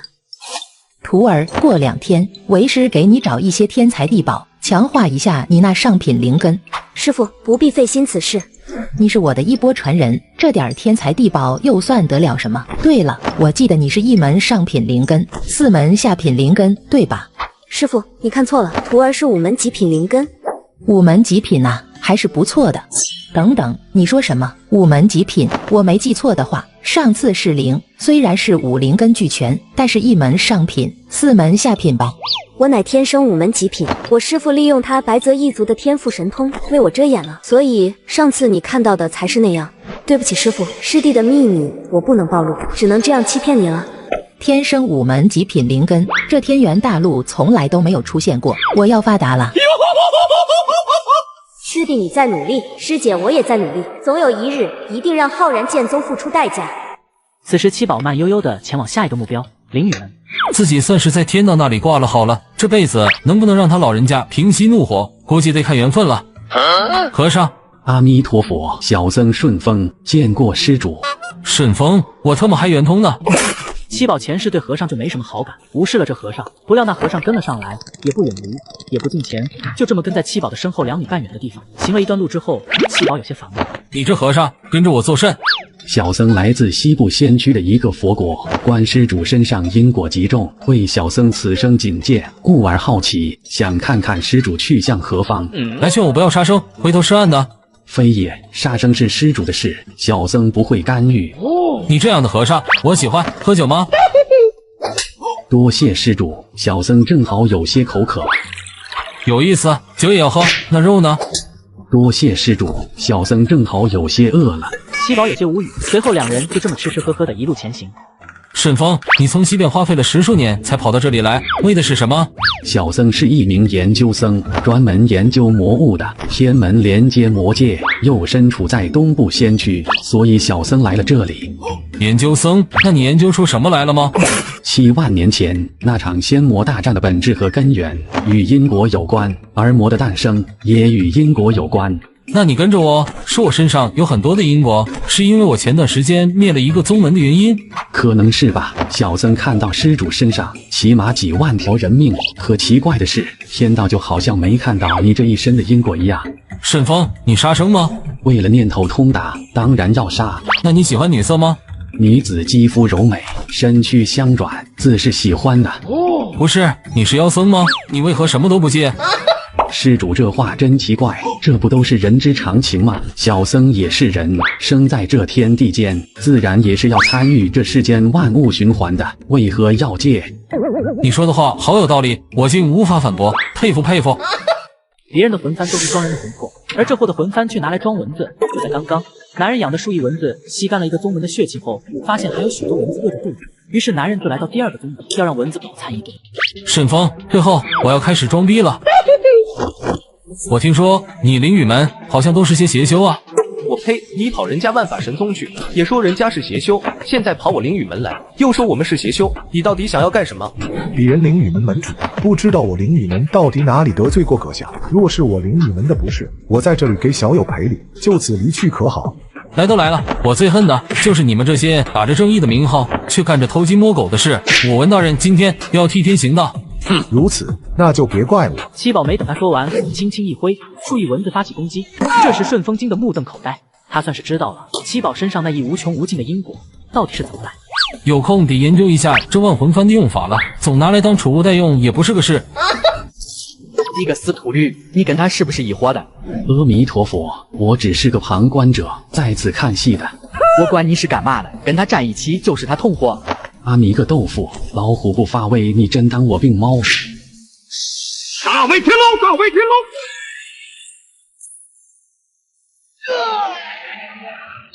看来这个顺风也不是省油的灯啊。顺风，你这招真帅气，我已经给你拍照记录下来了。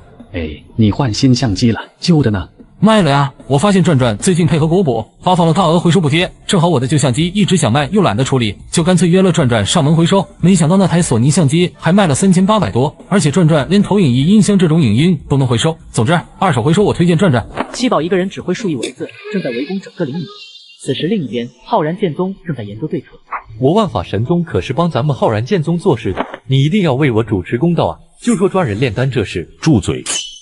豪太郎，你仅凭灵红给你的通灵玉破碎，就断定那个文道人是为了战魂宗才来灭你满门的。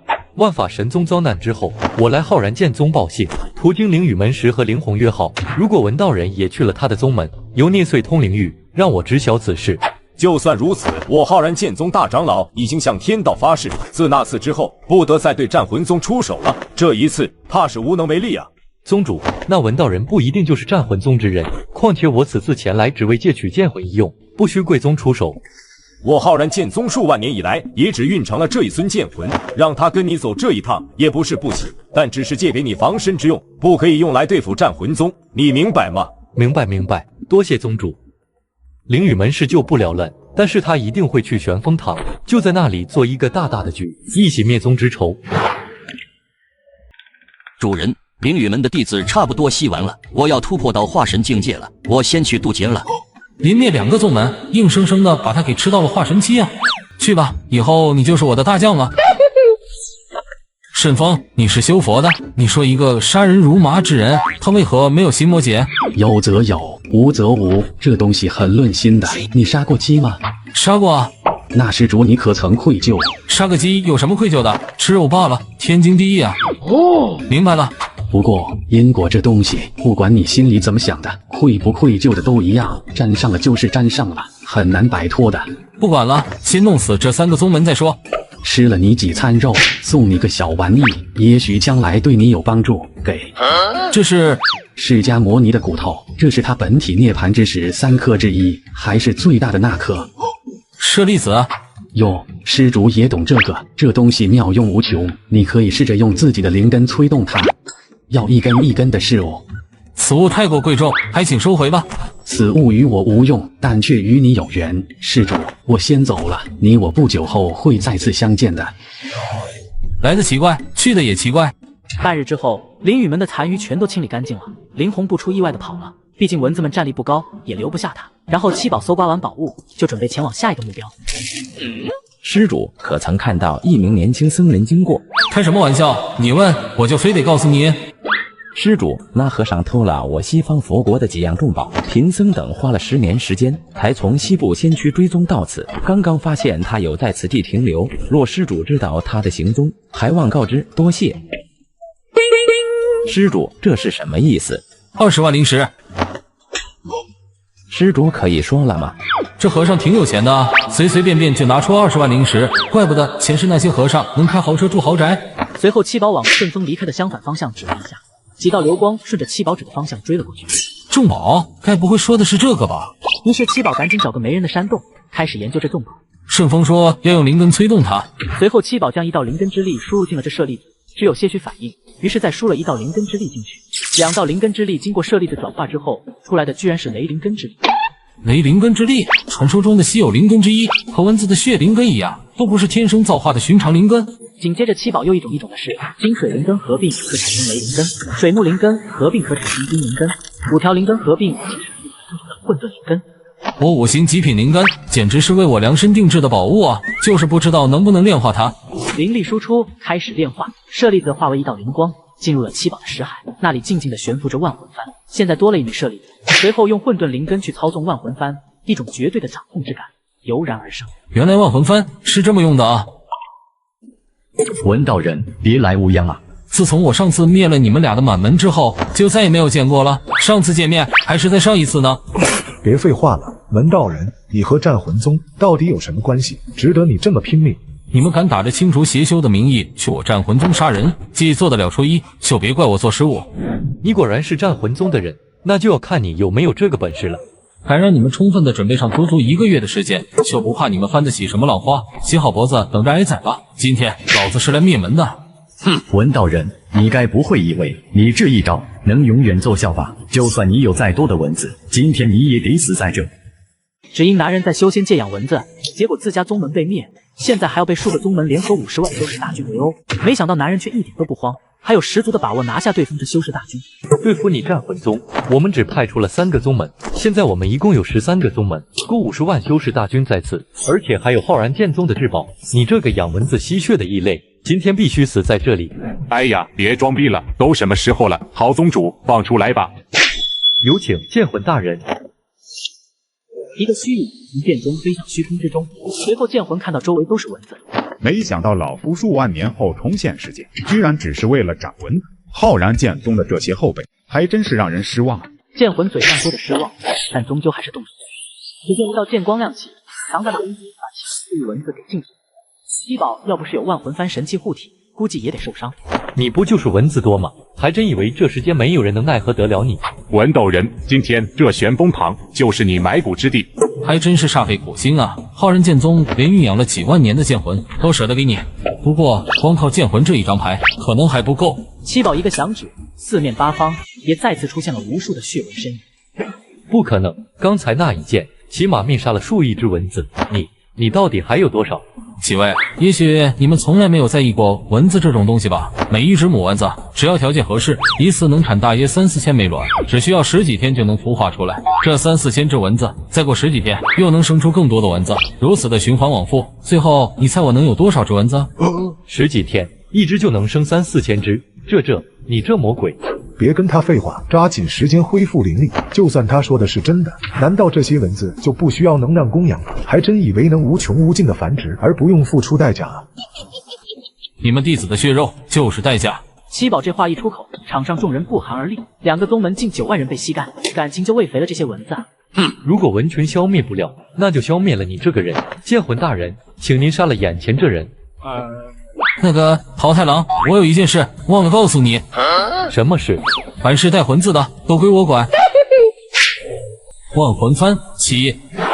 一道幡旗凭空出现，正准备发动攻击的剑魂就这么抬着头，定定地看着空中的那面幡旗。万魂幡，他有万魂幡。桃太郎，你要害死我吗？万魂幡，他怎么可能有万魂幡？剑魂想转身逃离这里，但他已经连转身都做不到。七宝的万魂幡祭出，方圆万里，凡是万魂幡可见之处，万魂迷。我的灵魂不受控制了，感觉灵魂要被抽离身体一样。我也是，这太恐怖了。灵力消化太大了，第一次使用万魂幡没掌握好力度，把方圆万里的魂都给掌控了。文道人，剑魂大人乃是出自浩然剑宗，你敢收了他，浩然剑宗不会放过你的，你快住手啊！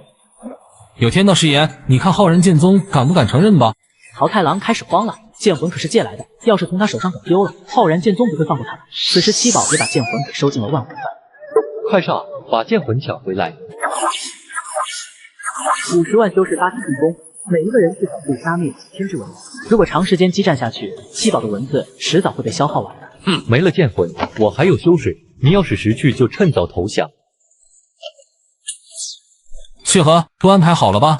主人都安排好了。金丹后期巅峰的蚊子有大约1000万只，出50万只应该够了吧？告诉他们，有万魂幡收拢他们的残魂，由你出手保他们夺舍成功，让他们放心去。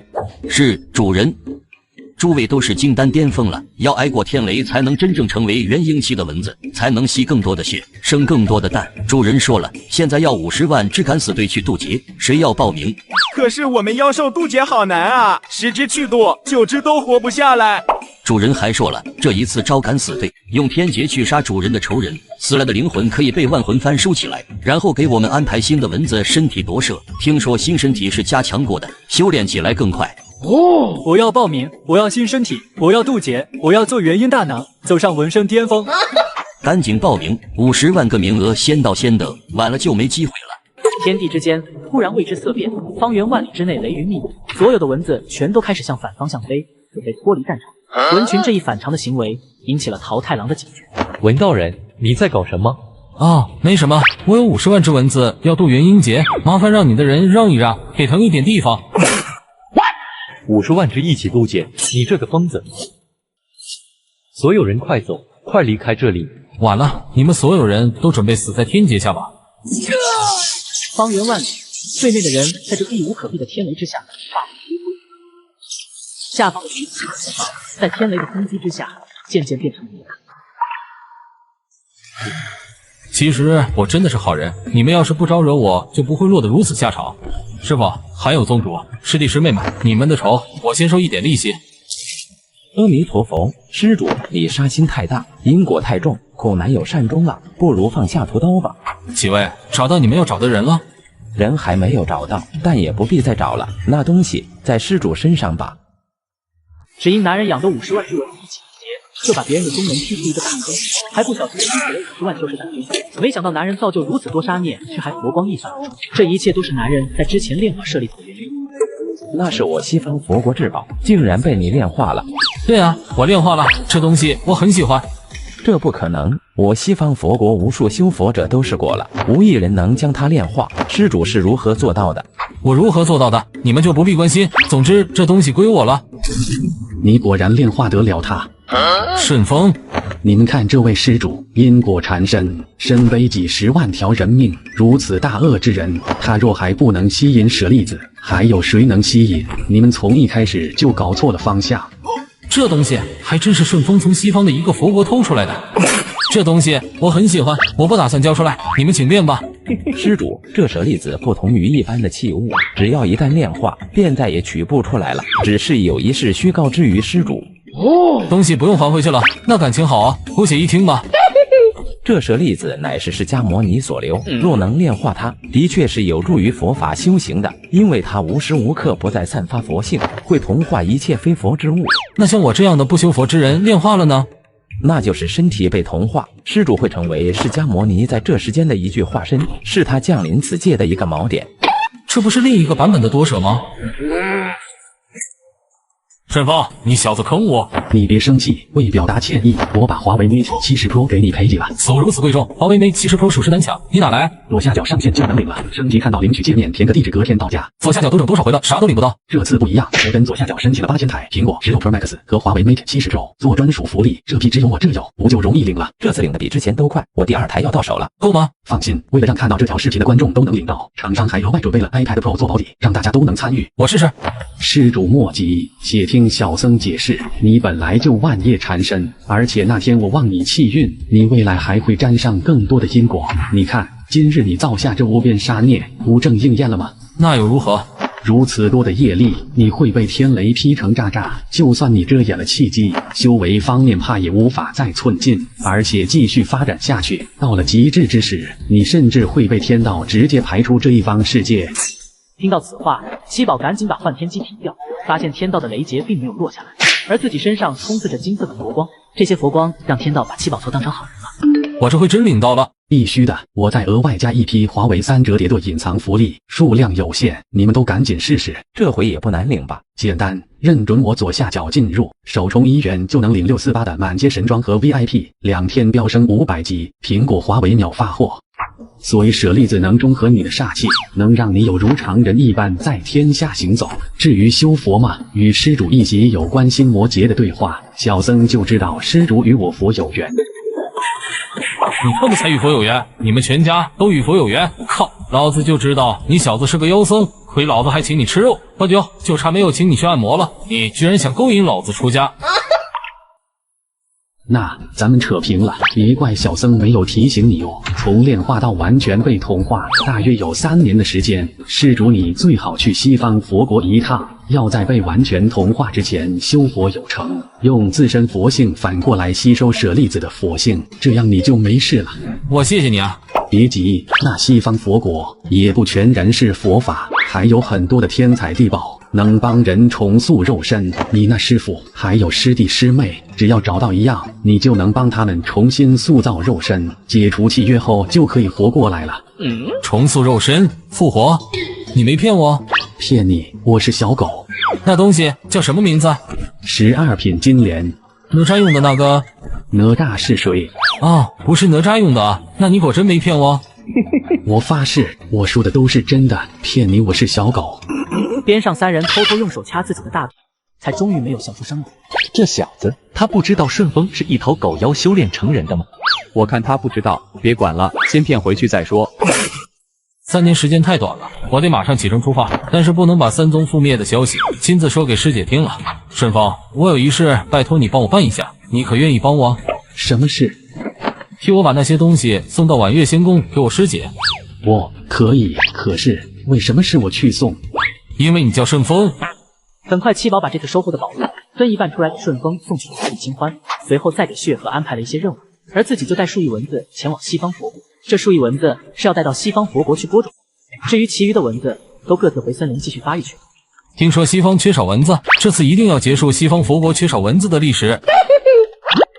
你是剑魂，是浩然剑宗开派祖师飞升之前留在这一界的，任务是保护浩然剑宗。是的，是厉荣龟让你来对付我的，只是将我借给那桃太郎防身。厉荣龟不知道要对付的文道人就是你，怪不得天道之事都敢不顾。你改个名字吧，这剑魂的叫始终不方便。都听主人的。你见光快，一见光寒百一文，但是跟了我就别那么快了，就叫你且慢吧。且慢？怎么不满意？不敢。且慢，你每次出手都需要灵力供应吗？是的，只需主人在这剑上输入灵力即可，灵力越多，在下越强。万魂幡的功能真强大，一个媲美神器的战力，就这么被万魂幡给收服了。大姐，堂堂练虚境的高手，随便跑哪个山头上都是能开宗立派的水准了，还跑来打劫？此山是我栽，此树是我开，要从空中过，留下买路财。阁下练虚的高手，打劫我区区一个元婴，过分了吧？我也不要多，留下苍梧令就可以滚了。苍梧令没有。来参加苍梧鉴宝大会，却没有苍梧令，天水呢？好像是有，但令牌太多了，不知道你说的是哪一块啊？你有没有？先拿出来看看，我好对着找找看。哦，就是这个。原来这就是苍梧令啊！且慢，动手。喊什么且慢？我又没动手。我只要那个领头的，其余的清理掉。剑魂出手，一道剑光闪过，那群强盗除了领头的，其余的全都去见太奶。说这东西干啥用的？苍梧大会就在前方苍梧城召开，这是每100年才召开一次的拍卖大会，持苍梧令者方可入场。滚吧！师傅他们重生，除了12品金莲之外，还需要一些特殊的材料做辅料，正好可以在这里看一看，顺便就在这里等一下顺风回来会合。只因西方没有蚊子，男人就要把自己养的蚊子带去西方播种，要让西方佛国结束没有蚊子的历史。就在刚刚，蚊子捡了数十万个野生的储物袋，而男人去西方佛国的路上经过苍梧城，正好可以把这些宝物销赃。这位爷有没有兴趣请一个引路的？一天只需要1块零食，若有消费，商家返点全部退还，就只挣个跑腿钱。正好我手里有一点点物品要出手，去你最熟识的那家就行，商家返点就不用给我了，你收着吧。多谢爷傻，这就带你过去。这飞花楼乃是修士的聚集地，里面还可以交易各种物品。此次的苍梧大会则在后堂举办。退下吧，我先自己看看。好了，爷您有需要，招呼一声即可。随即七宝在飞花楼里瞎逛起来，这里百花齐放，有着许多琳琅满目的物品。不一会，七宝在一旁发现了一个御剑功法混沌诀，然后七宝看向御剑旁的介绍：神品功法，只需要10万枚灵石，开什么玩笑？服务员，过来。公子，你看上这混沌诀了吗？有兴趣，只是它为何如此便宜？神品功法，莫说是10万灵石，就是100万也是有人抢破头的啊！此功法修炼要求特殊，必须是混沌灵根方可修炼。我修仙界自诞生以来，也就出了混沌仙人这一个混沌灵根，很多人来买了，也只是拿回去做参考，要修炼基本不可能的，所以才10万这个价。这神品功法确定卖10万灵石哦！刚才你说的话，我都拿手机录下来了。你这手机拍视频蛮清晰啊！我余钱不多，也想换一台。你可以去靠谱平台买二手的呀。对比了多个二手平台，发现还是转转的划算。这台苹果14 Pro 才3400，就比新款16少了个拍照键，却便宜了2000多，性价比超高的。你这么一说，我都想买了。放心买吧，现在新款升级不大，买二手真的很划算。而且转转的手机都经过多轮检测，比一般的二手更靠谱。它家 iPad 5也很划算，买靠谱的二手，我推荐转转。小姑娘声音真甜，好，10万，这个我要了。交易成了，这位爷可是说过不会要返点的，返点一成，这些灵石存下来，妹妹就可以去大宗门修炼了。好嘞，这玉简公子请拿好。正好我也有一点东西要出售，这些东西给我估个价吧。小姑娘临时往里一探，直接吓呆住了。储物袋里面有着无数的武器、丹药跟各种。这数量实在是太多了，我叫几个人来一起清点吧，可能需要一点时间。公子你先到包厢等我。行，我也不着急。我是这飞花楼的执事，您要售出的物资这边已经统计好了。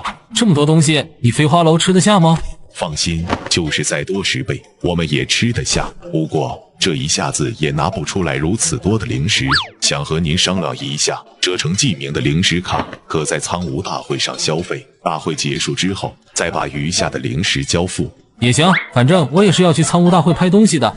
贵客带来的这些东西，折价7500万枚灵石，这是灵石卡。今天是苍梧城100年一次的拍卖会，也称苍梧大会。平时罕见的宝物，今天在这都能拍到，而且最后压轴的物品绝对会让大家满意。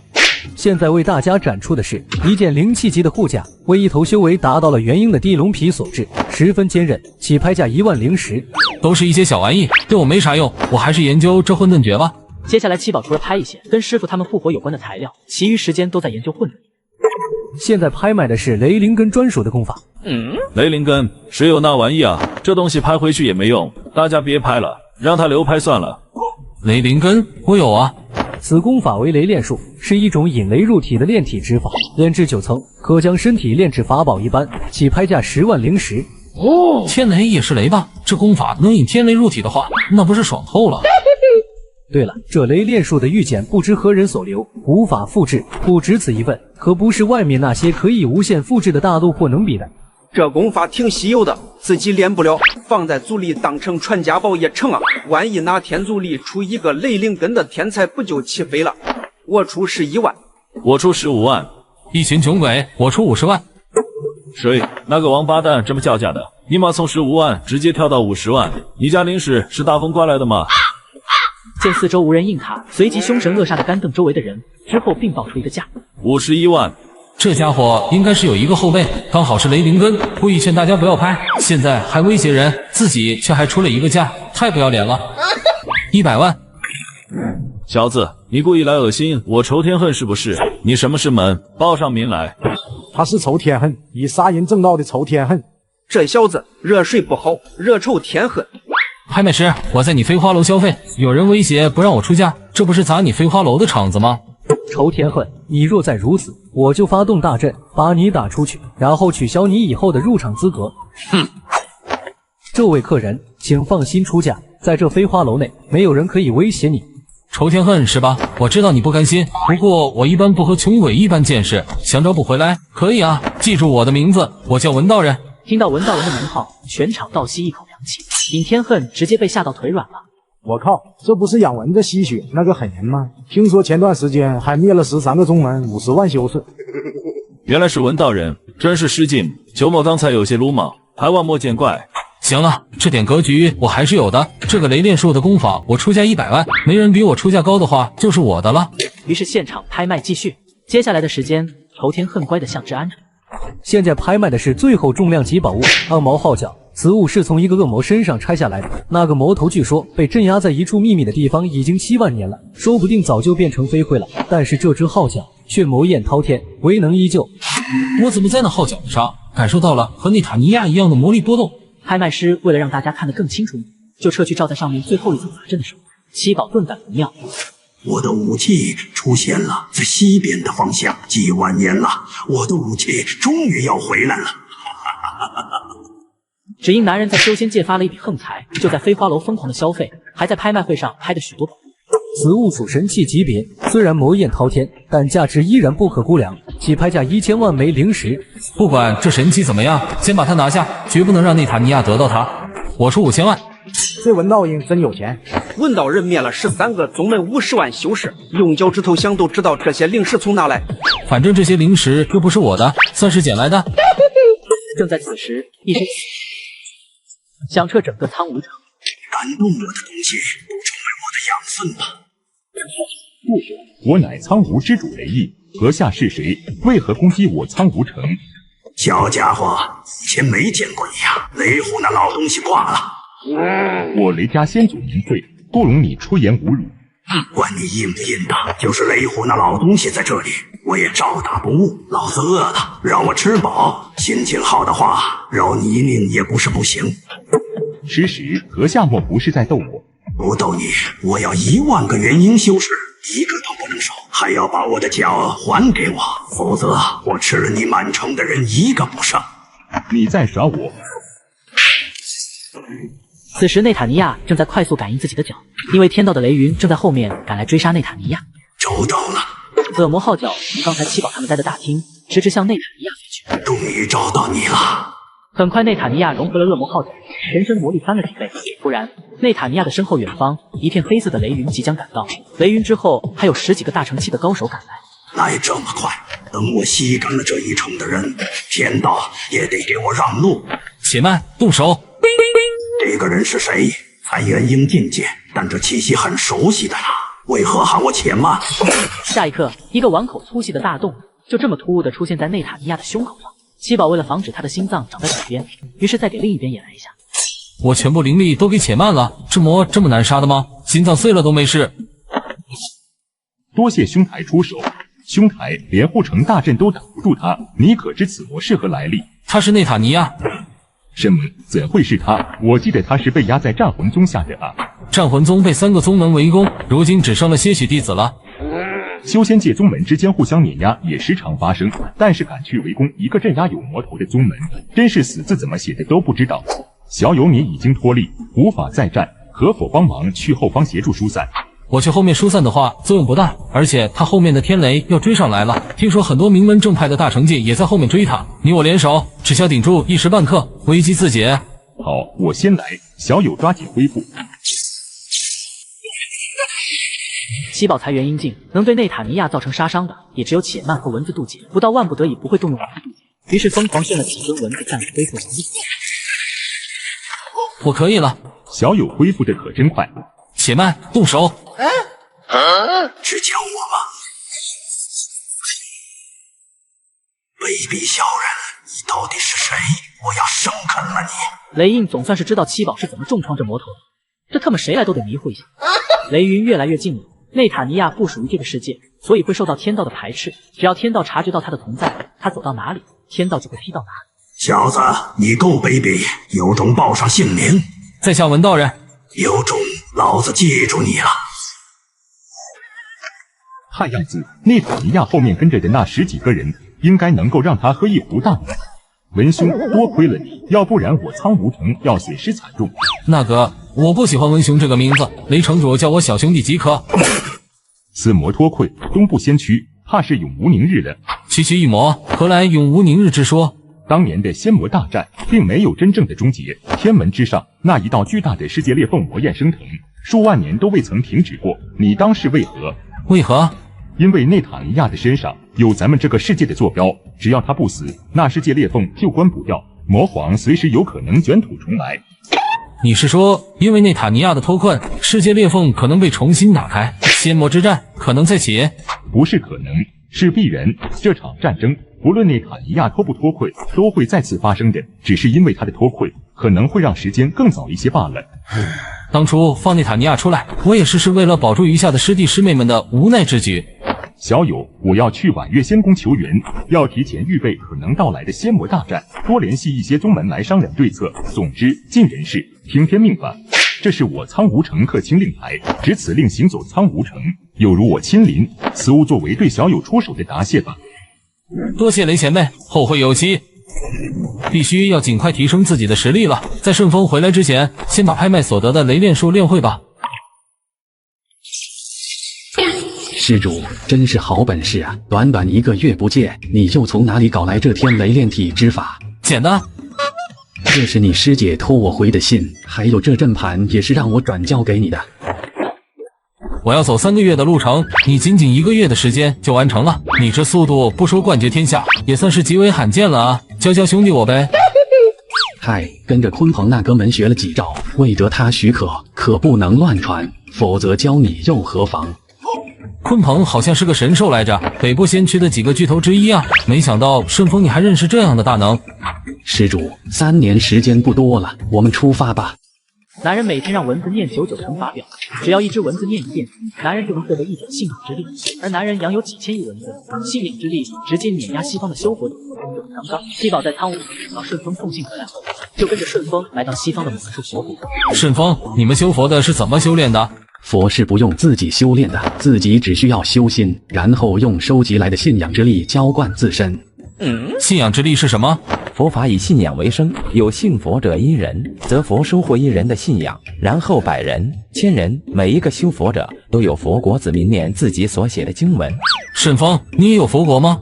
自是有的，不过我等出自灵山，天下佛国信众都要送贫僧等人名号，所以天下佛国也就是贫僧的佛国。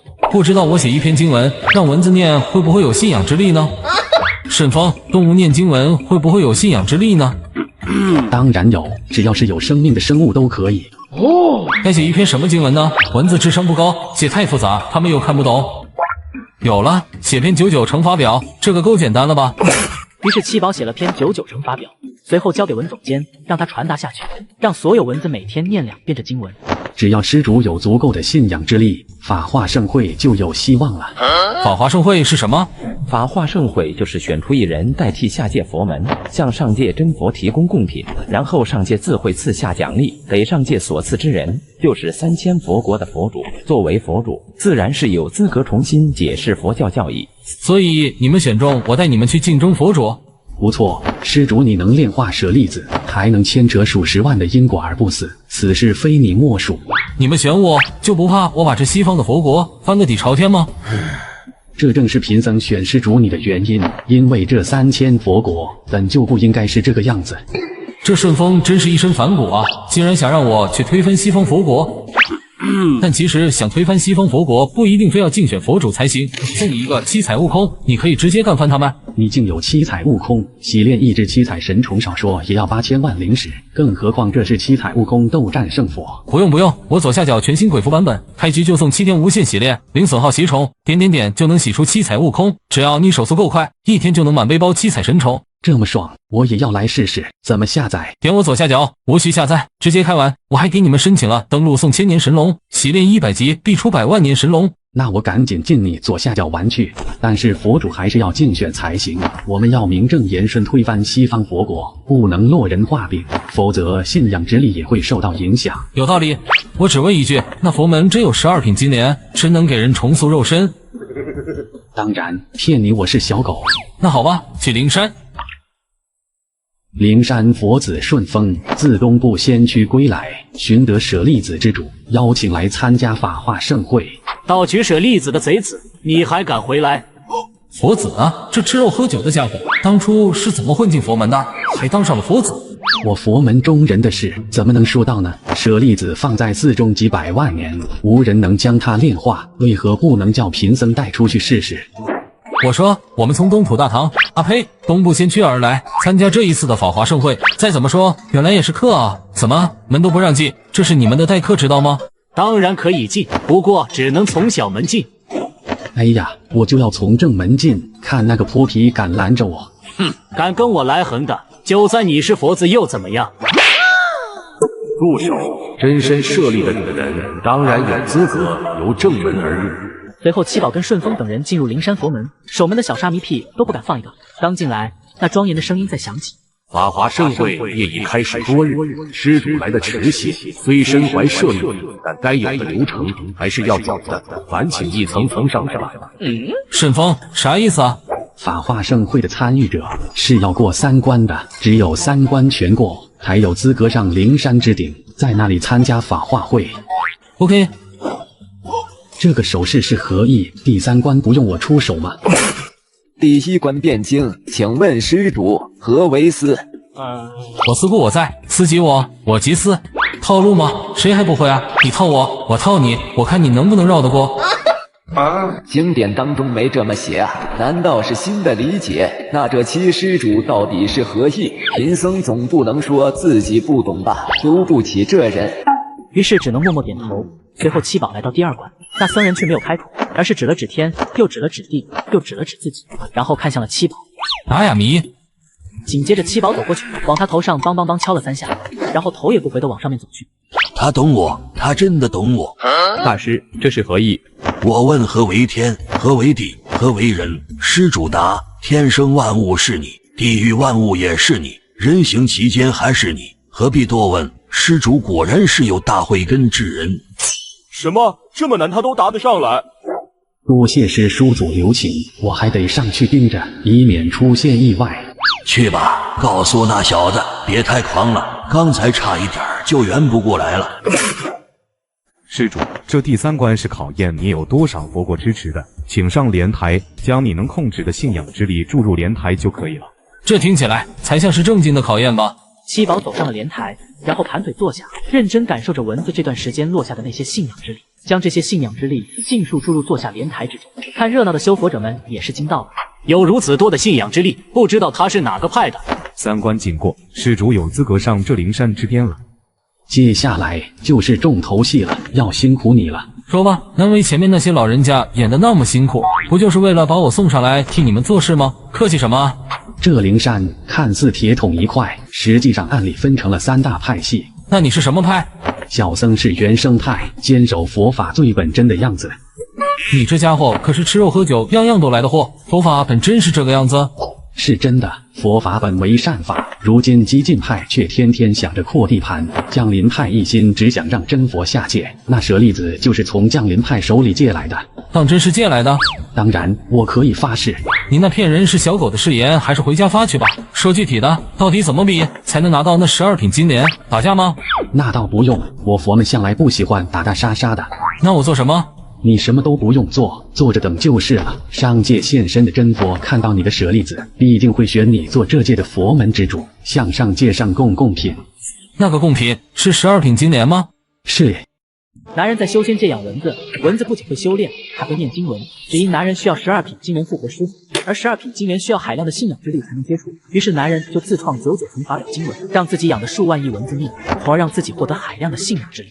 就在刚刚，七宝通过了3关考验，竟得知12品金莲就是提供给上界的贡品。慢着，此人身上的舍利子乃我降临一脉，请交出来。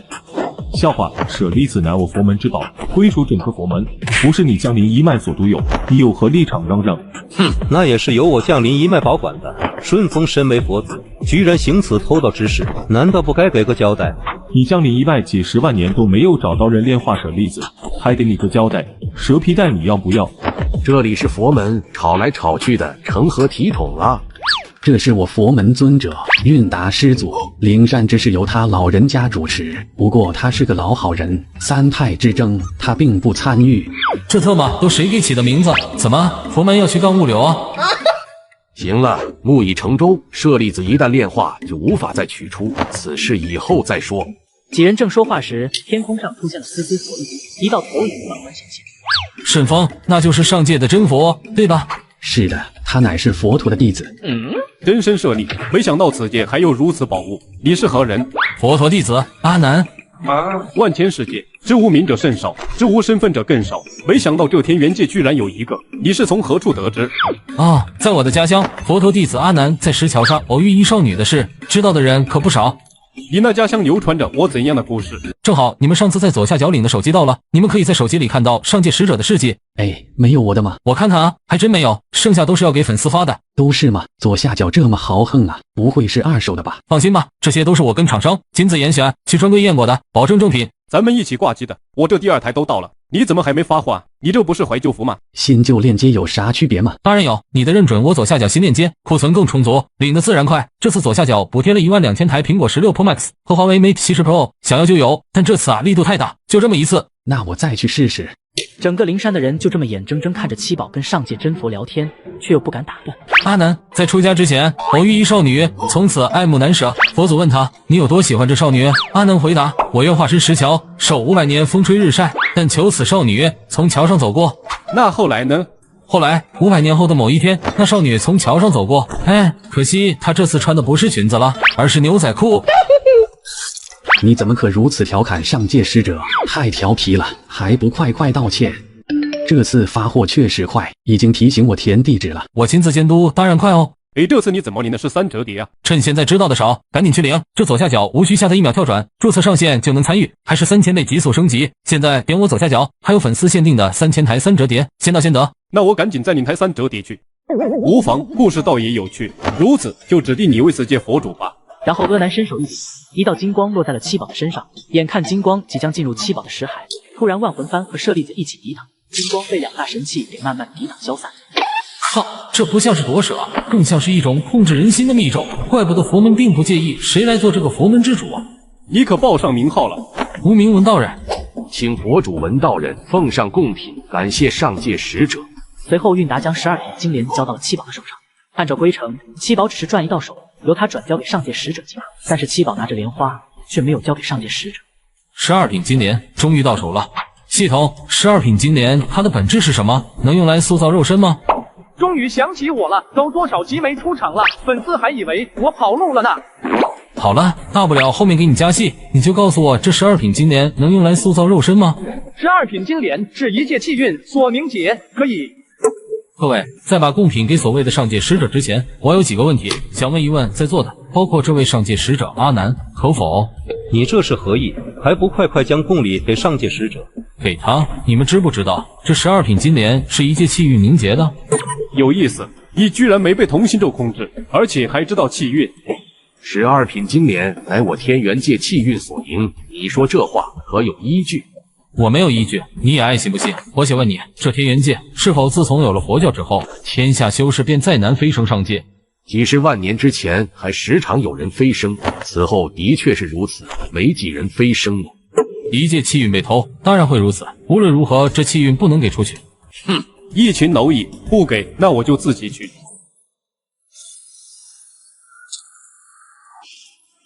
灵山防御起，我们的佛力与他是同根同源，挡不住他的。七施主，你快走，带着12品金莲离开这里，不能让天元界的气运流失。佛力吗？那就让你见识一下文道人的佛力。一道血色的信仰之力冲天而起，一只拳头抵向了阿难。你这小小蝼蚁，敢与本佛爷作对，死吧！且慢，动手！晚了，本佛爷一掌把你拍成肉泥。七宝在且慢身上集结所有的力量，集于一点。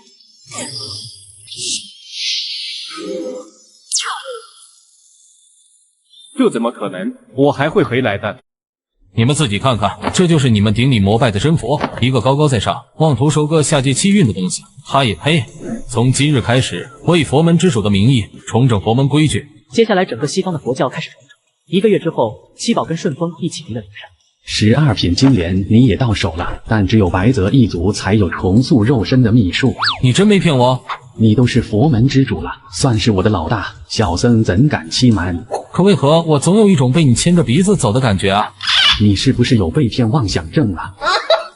此时另一边，内塔尼亚带着天雷劫云，还有那10几个大成境的高手，在天元大陆上转圈圈。内塔尼亚时不时的停下来，像是在布置什么阵法。等着吧，要不了多久，人族就会成为我的腹中餐了。别人都是气运之子，而你是气运之爹，就连顺风都要跟在后面乞讨，只因你获得一界功德气运所凝结的宝物12品金莲，用它可批量造出气运之子。就在刚刚，七宝拿着12品金莲来到白泽一族，准备复活战死的那些师弟师妹们。苏族长，在你这安的那些师弟师妹可都还好？都好，吃喝不愁，只是多数人都没在宗门被灭的状态下恢复过来。我这次来就是要恢复战魂宗往日的荣光的。苏族长，重塑肉身之法，当真是在这里？自然是在这里的，这里可是我白泽一族世代相传的地方，整个天元大陆所有秘密这里都有记录。如果这里都找不到的东西，那它一定是不存在的。很快，苏世宁从一个角落的箱子里拿出了重塑肉身的方法，七宝也拿出复活所需的材料。紧接着，七宝将12品金莲放大，开始按照古籍之中记载方法操作。一阵金光之后，一个1岁左右的小孩子正在莲台之上。宗主，我操，这是怎么回事？为什么出来的是个1岁的身子？我记得我已经死掉了，怎么出现在这里？这是新的肉体吗？七宝简单将事情来龙去脉讲给灵动听。事情就是这样的。原来如此，七宝辛苦了。既然宗主复活没有问题，第二个自然就是师傅了。身体小没事，反正能长大就行。感情我第一个复活是试验品呗。随后灵动被抱走，七宝继续操作，苏明也复活了。白泽血脉让他就算是重塑的肉身，也依然保留了身前一些外貌特征。然后就是身上没有衣服，苏世宁赶紧带着苏明去找衣服了。然后一个接一个的1岁孩童在莲台上出现，战魂中当初战死的人基本都复活了过来。望着眼前剩下今年的气运，七宝灵光一闪。有钱不用，过期作废啊！不如让活着的那些人进去，把这些气运吸掉，这样他们都是气运之子了。七宝把战魂宗还活着的那些师弟师妹们全都叫了过来，让他们直接肉身进去沾沾气运。还能这么玩？来啊，把你的族人叫来啊！行了行了，差不多了。被种下气运的气运之子是无法脱离当前世界的，别都给种了。族叔，你来了，我正要去叫我们的族人呢。七宝小兄弟说我们也可以沾沾气运的。不可，我白泽一族本就受天妒，若再成了气运之子，我怕咱们的族人连目前这1000多人的规模都无法保持了。师傅，我战魂宗绝大多数都重塑肉身了，只是个别魂飞魄散的人，徒儿实在无能为力了。你做的已经很好了，我战魂宗9成9的人都保存了下来。你们是说内塔尼亚现在是整个东部先驱的祸害了？还有西部先驱那3000佛国，现在也都听你的了？是的，我还养了很多的蚊子，用它们干爆了13个宗门，灭了几10万修士。师傅会不会觉得我是邪修？写个球啊！有本事来我战魂宗杀人，就得有被杀的觉悟。为师只会夸你杀得好。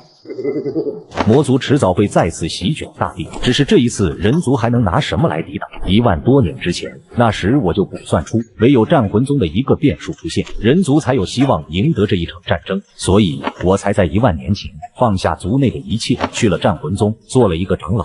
师傅，这么多年，你怎么知道那个变数一定是我？本来为师也不知道到底是谁，直到你的出现，只一眼我就知道是你。穿着一身破烂，还有这拖鞋，与这个世界格格不入的气质，这样的人，这万年以来就只出现了一个，不是你是谁？这次同样也要集结天元大计的所有力量，才有可能结束这一次的危机。族叔浩然剑宗已经在1个月前向全天下所有宗门发出了倡议，要在半年之后于天门城下进行会盟。七宝，你相信浩然剑宗能成功集结起所有宗门，同心同德，一起应对这一次的仙魔之战吗？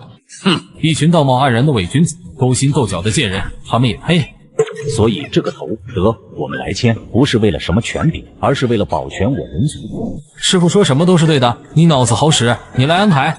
七宝，你明日就出发，去北面，以最快速度联合北部仙区所有妖族，带他们去参加会盟。其中最大的妖王七彩吞天蟒，需要你亲自去说服，此行非你不可。徒儿保证一定说服此妖王。顺风小师傅，要麻烦你回西部仙区灵山佛国做好准备，前去参与会盟。OK， 我亲自前往千灵圣地，请他们的宗主出关，整合南部仙区所有宗门参与会盟。至于东部仙区，就是最后集结的目的地，没有安排人前。而最后中部仙区，苏明决定写信给那里的苍梧城主不应。你可知道，这东部、西部、北部、南部还有中部5大仙区，为什么是这样称呼的吗？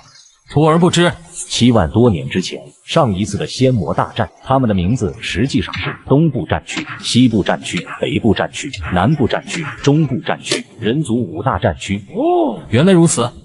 第二天，七宝独自前往北方，路上拿出师傅苏明写给北陆妖王的信，还有顺风也交给了他的2封，一封说是给鲲鹏一族的，还有一封给天狗一族。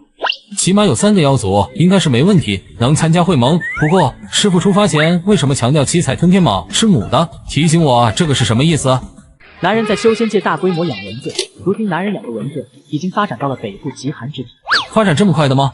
整个北部仙区1/3的地域都有咱们的蚊子在那里生活。好，你们没把这里给吸干吧？没有，这边的妖兽实力比较强，我们要实在馋了，就吸点小兔子、老鼠什么的。行了，去吧，有什么消息再来通知我，我得去送信了。此乃天狗一族祖地，来者何人？请说明来意。金毛？没礼貌，我打乃是天狗一族里的金毛好，不是金毛。去。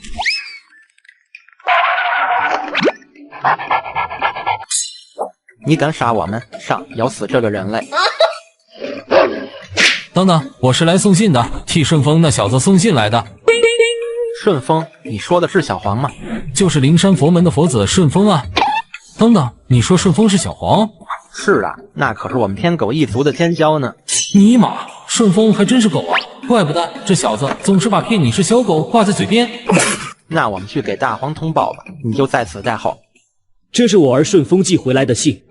实锤了，天狗一族的王就是顺风的爹。是的，这是一点薄礼，还请笑纳。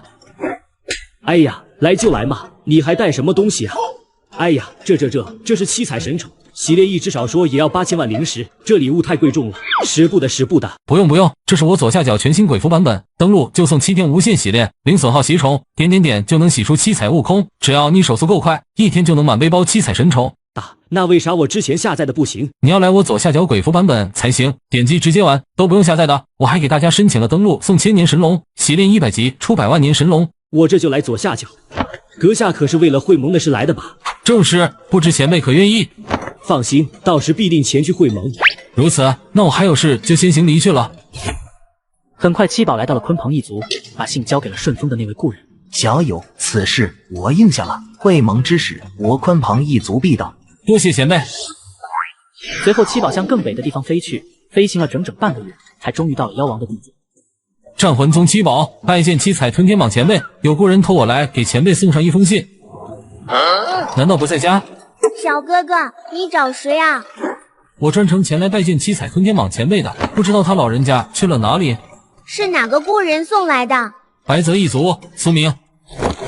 你确定是他叫你来送信的？你认得我家师傅？我说你到底认不认识七彩吞天蟒前辈啊？我真的有要事啊！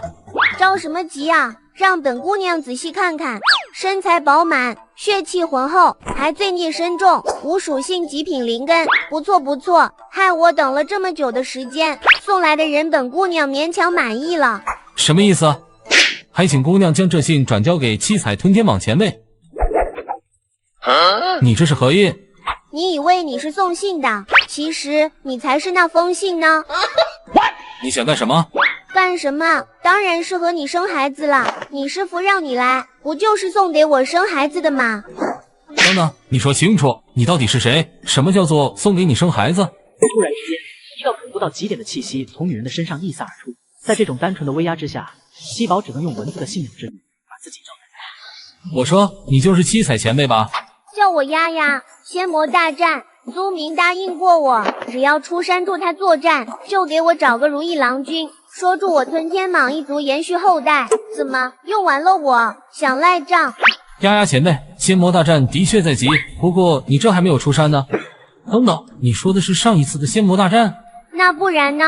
上当！原来师傅说是说服妖王，但这这是蛇啊！你当我是许仙啊？草莽英雄吗？什么都敢去捅一捅，怎么办？又不能用且慢出来干他，毕竟是来求人家帮忙的。七彩吞天蟒北部先驱的妖王，得罪了他，就不要想让妖族帮忙了。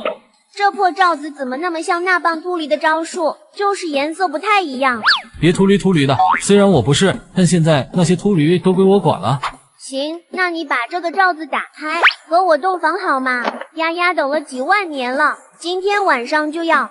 不，坚决不开！几万年了，丫丫老阿姨，你就找不到个男人吗？哪怕是公的也行啊。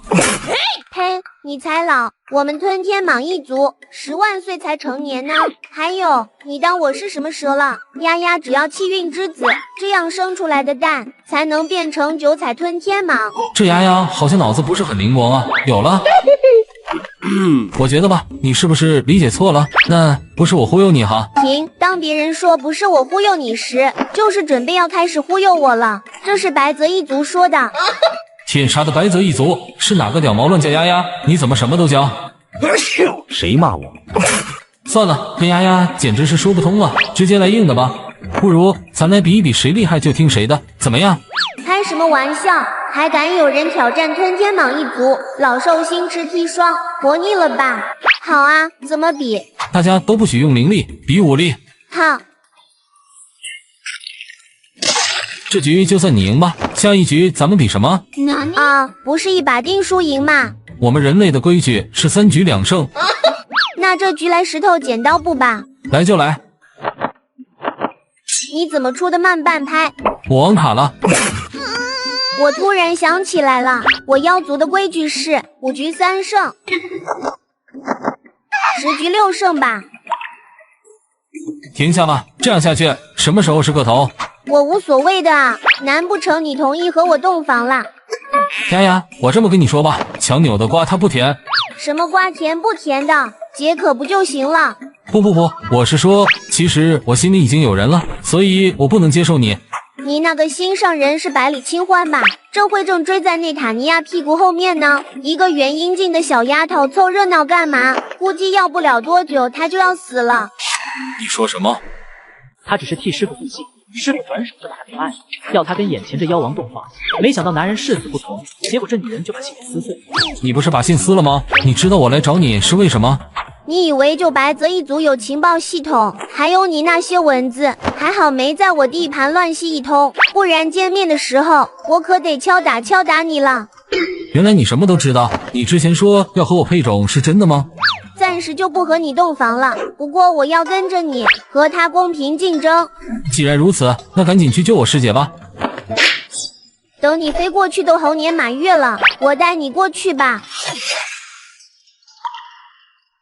师傅，你怎么样了？清欢，你怎么来了？师傅，我说不让你追，你非要追，还好我来得快。老妖婆，你没事吧？你们快走，这是陷阱，就是为了引你们来的。官啊，跟了我那么久，成为我的血石吧。内塔尼亚，你忘了当初在战魂宗时的誓言了吗？你敢违背你的魔皇誓？老子早就调查过了，你现在是婉月仙宫的弟子，杀你不算违背誓言。说完，魔焰四起，眼看几人顷刻之间就要生死和灭，成为内塔尼亚的血石。老妖婆，我们就要死在这了。死之前，我有些话要问你。爱过。对，我是说，这100多年，我从来没有忘记过你。那你为什么不愿意放下架子来找我？反正都要死了，临死之前亲一个。小贝在这看着呢。喂，你们两个够了，还没到那一步呢。不悔师叔，你先撑一下。清环，你要用那招，可是这是燃烧灵根之法，用过之后，你的5属性极品灵根就会下降到上品，甚至中品、下品。你不要这样做，总比死了要强。你们就在彼此身边，可我师弟还没有见到呢，我不能死在这里。一股毁天灭地的力量从百里清欢的身上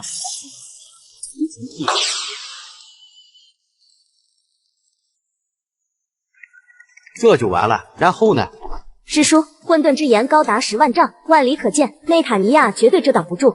我们只需要再坚持1刻钟，必定有人来救我们。不是，你就放了个烟花。放弃抵抗吧，美味的血石，我好久没尝到过了。恐怕你今天是尝不到了。什么人敢坏我的好事？内塔尼亚，许久不见，胆子变肥了。是你，我的女人，你也敢碰？是你，当初草木城和雷宁一起的，也是你。是又怎么样？小子变强了，不过就算是你，你又凭什么认为能护得住他？凭我战魂宗大师兄的身份呢？好，当初的誓言我自然是记得的，但我不是对付你，而是他了。你要主动的撞进来，可就别怪我了。且慢，丫丫，陪我干死他！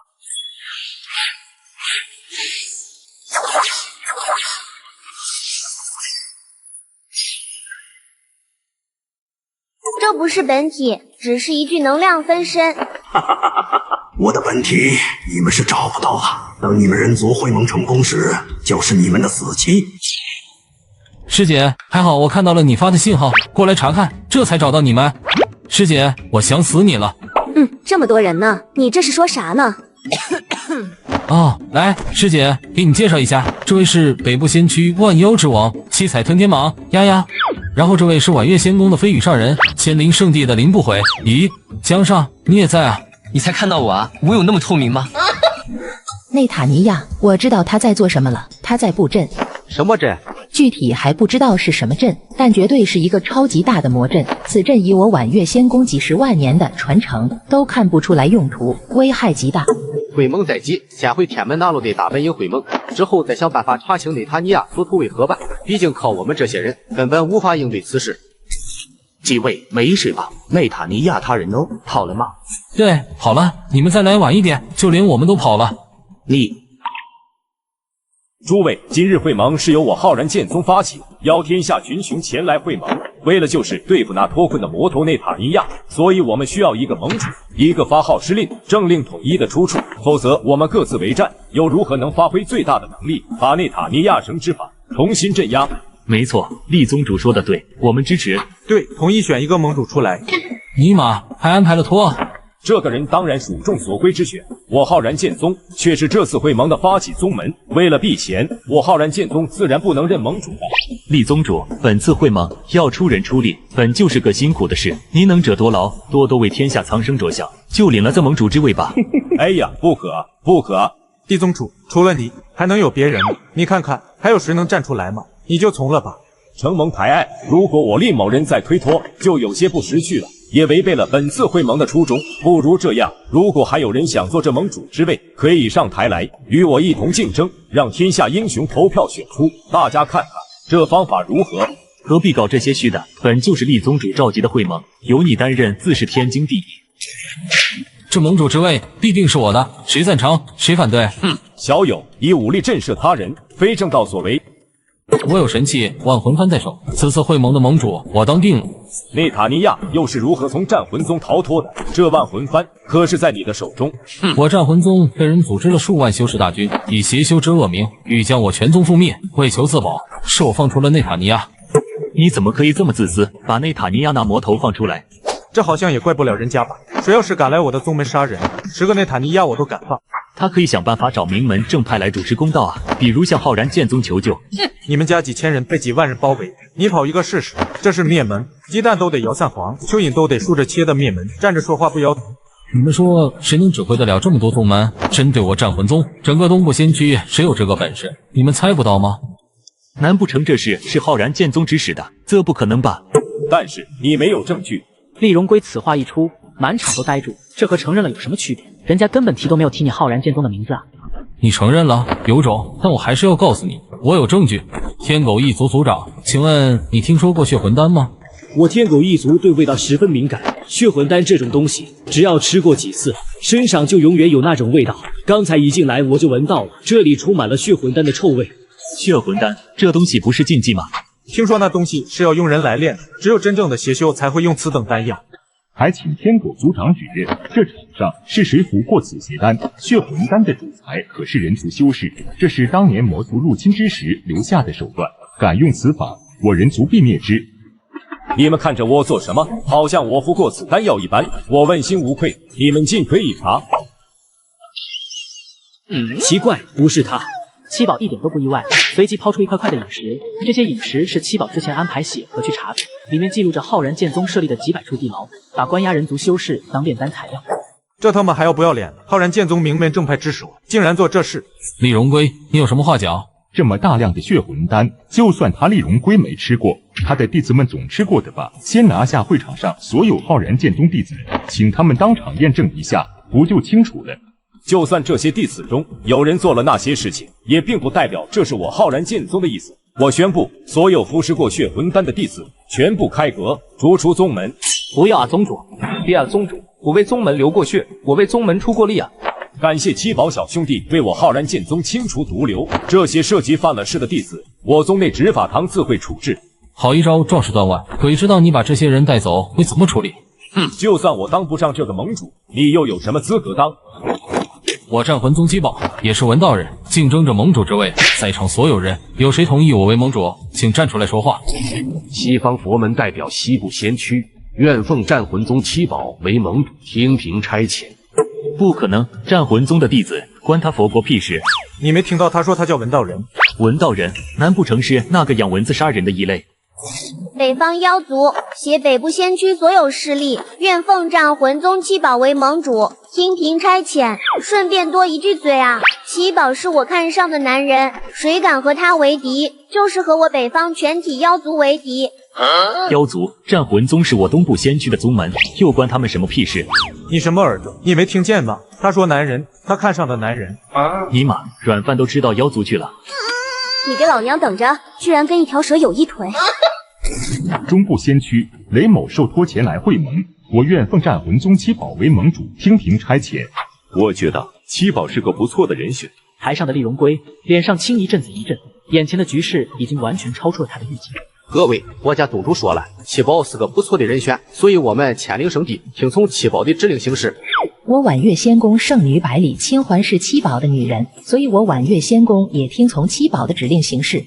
好，原来是这样，你们一个个的早就串通好了。不过看着你们演戏，也是一件很有意思的事情。我都不知道东部先驱还有你七宝这号人物，算是我眼拙了。想拿我浩然剑宗的人，就算整个天元大陆所有人都联合起来，一样的不够看。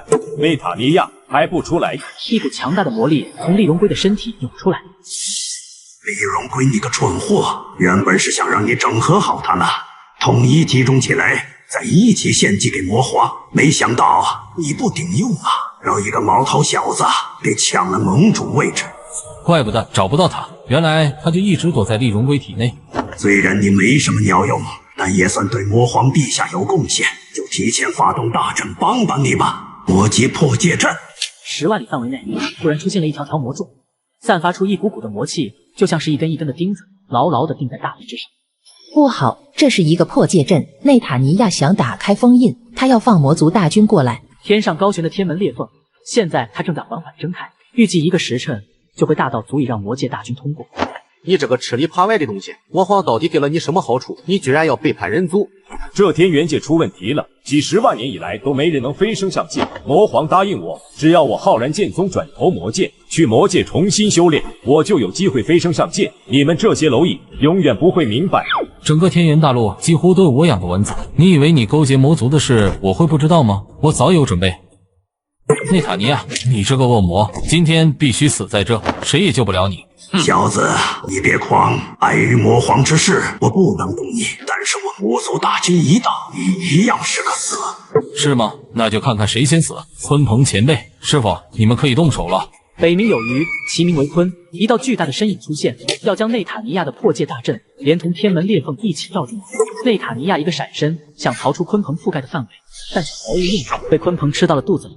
也杀不死我！我是魔皇座下先锋内塔尼亚，我不死不灭的。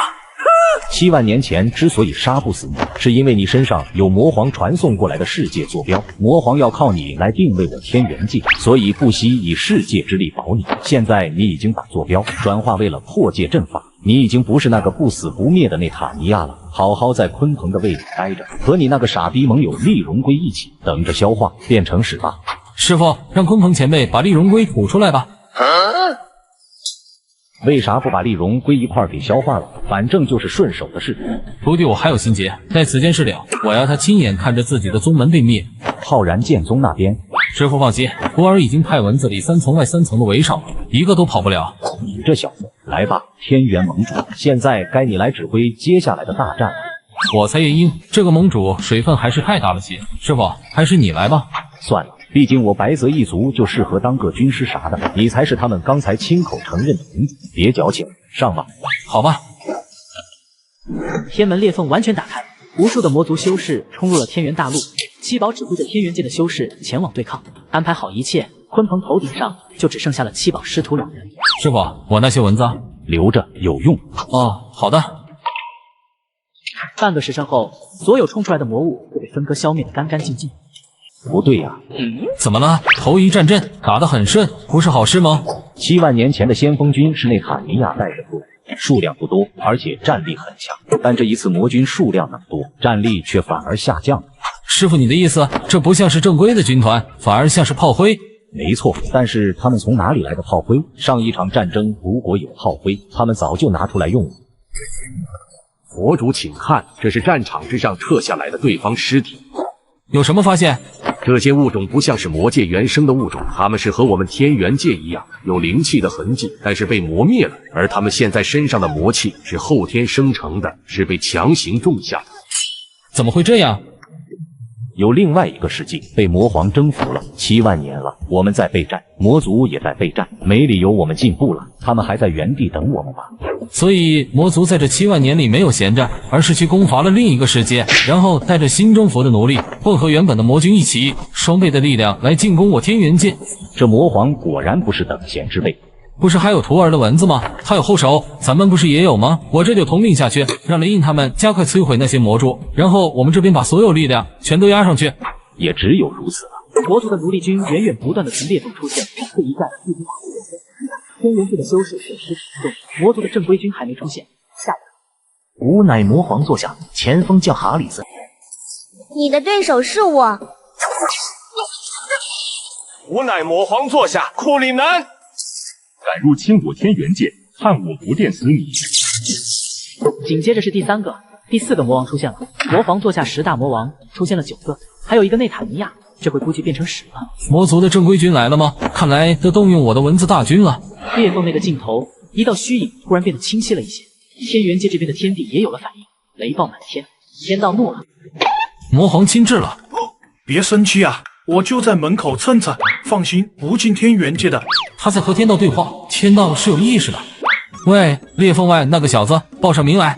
魔界之主，冥界之主，九幽之主，我的族人称我为魔皇万岁帝，无名特朗普胡。你就是内塔尼亚说的那个小家伙吧？你叫什么名字？3界之主，看来这7万年，魔皇你还真是一天都没有歇着啊！我乃天元界战魂宗大弟子七宝，没有听过呢。看来是这7万年间新冒出来的一代，能以区区元婴修为，在这么短的时间里整合整个天元各方势力，与我魔族大军打得有来有回，人才啊！魔皇今天看来很闲啊，两族大战的战场上，你还有这闲心抽空过来聊个天？直说了吧，我对你有兴趣，如果你愿意投入我门下，过往既往不咎。我没兴趣。你们天元界气运被人吸走了一部分，飞升者寥寥无几，你继续留在这里，这一生最高的修为也就是个渡劫巅峰。来我魔界吧，魔界征伐八方，将来会无数世界气运于一体，总有一天我魔界会完成升界，成为和仙界一般的同等大世界，到时你们飞升到魔界就行了，还费个什么劲飞升仙界？我魔界就是未来的仙界。男人在修仙界养蚊子，一只蚊子可以生出4000只蚊子，4000只蚊子可生1600万只蚊子，以此类推，男人就有数千万亿只蚊子。如今魔族入侵，这些蚊子都是战斗力。就在刚刚，魔皇想要拉拢我这个人才，没想到我当场拒绝，反手就要对方给我当小弟。看你整合3剑，也算是个人才。若你愿意加入我战魂宗，给我当个师弟，或许将来有一天，我可以带着你一起去征伐万界，实现你那可怜的小小梦想，如何？耍什么威风？要知道，天元界很快就属于我了，你好好考虑一下吧。必须尽快摧毁所有的魔柱。魔皇失去了坐标，就算他拥有通天伟力，也很难再次打开天门裂缝。师傅，我带着蚊子大军能在这里顶3天时间。你确定能顶3天时间？拼死也要完成。只是雷印他们在其余宗门的全力支持之下，能在3天的时间里把方圆10万里内的魔柱全部摧毁吗？不行也得行，魔景摧毁的越多，天门裂缝就越小，过来的魔军就越少。蚊子们，目标是那缝缝里面出来的东西，只要会动的，统统吸干，放开了吸，死了回到万魂幡。下一轮回来的时候，我们都是总监文了，现在就是总监的。主人说了，将来可以升大区总监，直接负责一个小世界，冲啊！当裂缝里面的魔军冲出来的时候，看到的只有黑压压的蚊子大军，源源不绝。我的蚊子们，尽忠的时候到了，1万只换对方1只，哪怕100万换1只都可以。现在七宝只有一个任务，就是用万魂幡收集蚊子们的魂魄，安排加强过的蚊子身体给他们夺舍。2天半后，裂缝之中出来多少的魔物，都逃不开蚊子的掌杀。如今裂缝就已经收缩了一半，能过来的魔物少了很多。就在这时，特朗普夫的声音在七宝的脑海传出来。有个秘密，我忘了告诉你，当初内塔尼亚给你的那个珠子，本皇能通过那个珠子锁定你。我靠！现在就由你来代替内塔尼亚吧。一道魔力透过那个珠子落在七宝身上。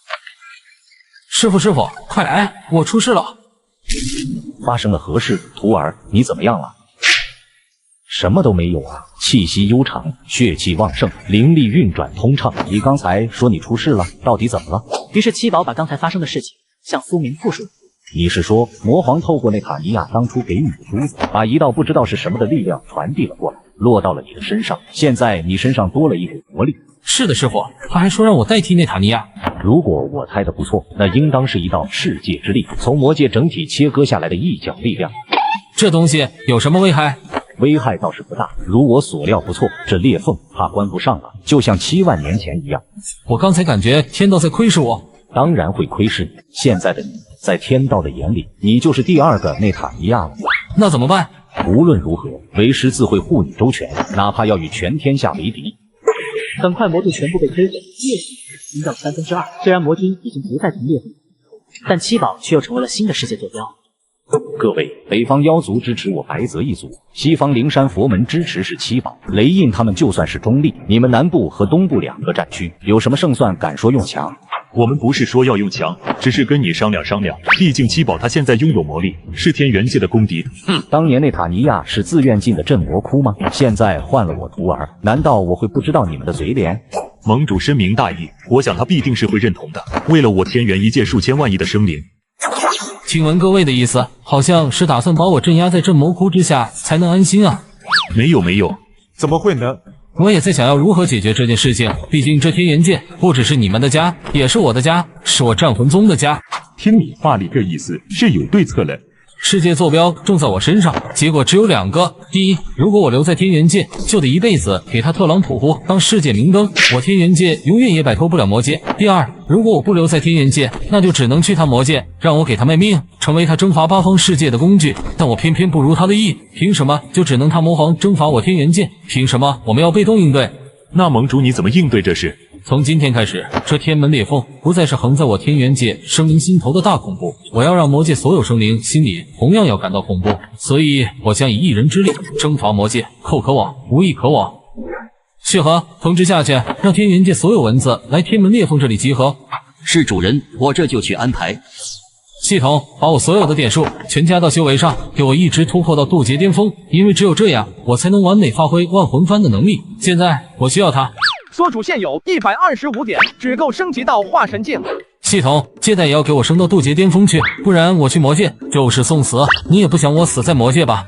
宿主用自己性命相威胁才申请到的借贷，升到渡劫巅峰需要1000属性点，宿主需要借贷1万属性点，直到宿主还清为止。借1万，到账1000。童子哥，你要不要这么坑？你就说借不借吧。借。已将宿主的修为提升至渡劫巅峰，同时请注意天道雷劫，他最讨厌你们这些走捷径的修士。从七宝生第一个境界开始，黑云压顶之迅速，魔皇来的时候都没这么激烈，直到渡劫期的时候，方圆10万里去狗日的，魔君入侵的时候不见你这么卖力，这回劈起我这个天元卫士来，倒是攒劲的很啊。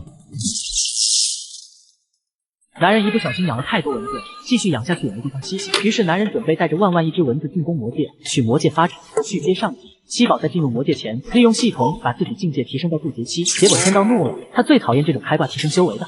小子，3番2次的挑战我的权威，活得不耐烦了。你就是天道，你这模样好熟悉，好像在哪见过。别跟我扯这些有的没的，这次我可以放过你。你要是拿不下魔戒，就等着被劈成渣渣吧。对吗？老子去别人的地盘为你打架出气，你不加油就算了，要是还劈我，可就真的说不过去了。要是没有干掉特朗普图，你就别回天元界了。OK， 蚊子大军听命，进入魔界，飞得越远越好，然后给我拼命吸血，拼命下蛋，谁占下的地盘就归谁。浩浩荡荡的蚊群争先恐后向裂口通道钻了进来，基本上1分钟就进去1亿只。徒儿，为师将白泽的天赋神通封在了这占卜用的神方卦器之中，足够你用3次。若有生死攸关的抉择，可占卜之。师傅保重，徒儿一定会平安回来的。待我过去之后，天门裂缝就封上吧，但不要封死，我还要从这里回来的。好，为师等着你回来。师弟要注意安全。师傅、师姐，我没有时间去主持浩然剑宗的覆灭仪式了，我请韵达、顺风、林印还有丫丫帮你们，在我走之前替我了了这个心愿吧。放心，这个忙我帮定了。不过有没有我在都一样。苏明说的话在我北方妖族，和我的话一样好用。来，这个给你防身。这里装的是我全身上下最坚硬的一块鳞片，给你了。过去了再打开，这会别看啊。七宝小友，我送你灵符3道，可以一瞬间传送百万里，关键时刻能保你性命。你过去之后，可以马上使用1张，如此，那魔皇一时半刻绝对锁定不了你。毕竟你身上的世界坐标在我天元界有用，去了魔界就效用全失。多谢鲲鹏前辈，各位，我这蚊子数量众多，要完全通过这里，还需要一段时间。为防我的踪迹被魔族探的，就不与诸位告别了。他应该已经进去魔界了，希望能平安归来吧。放心吧，七宝福大命大，不会有事的。丫丫，你的护心逆鳞不是拆不下来吗？我记得那是你吞天蟒一族的天生逆鳞，动了它会害你损失小半的寿命。你真的给我徒儿了？自然是给他了啊！我吞天蟒言出必行的，只不过我没有拆下来送给他，毕竟这样好疼的。没拆下来，那你是怎么给他的？自然是连同我一起送给他了呀。什么？你这个妖女，七宝师弟是我的。清欢，你做什么？过去送死吗？师傅，可是那妖女都过去了，师弟他怎么办啊？七彩吞天蟒战力仅次于鲲鹏，而且他活了这漫长的岁月，修炼经验之丰富，就连我都不如他。有他在七宝的身边，不但安全性有一定保障，后续还能为七宝指点修炼上的疑惑之处，对七宝来说是好事。哼！哈哈，本皇就知道，不想死的话，你只能乖乖的过来。七宝就像没有听到魔皇的话一般，当着无数魔君的面，舒舒服服的尿。撒尿标记地盘，魔戒归我了。你找死！想让我死，那得看你有没有这个本事。哼，就凭你弄过来的那些蚊子，我承认这数量的确让我有些吃惊，但这种随手一击就能弄死一大片的低等生灵，对我魔界没有任何用处。是吗？那咱们走着瞧吧。一道惊天动地的伟力，七宝袭来。这是法则之力。法则神通，正牌渡劫七会的东西，七宝那是一点都不会。七宝赶紧拿出鲲鹏给黄俊福，但是七宝的动作太快，也没有魔皇的法则之力快。瞬移的同时，魔皇的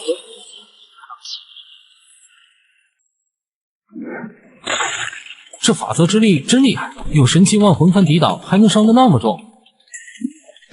丫丫给我的东西叫什么护心灵？要是能提前炼化它，也不至于魔皇一下就成了这个样子。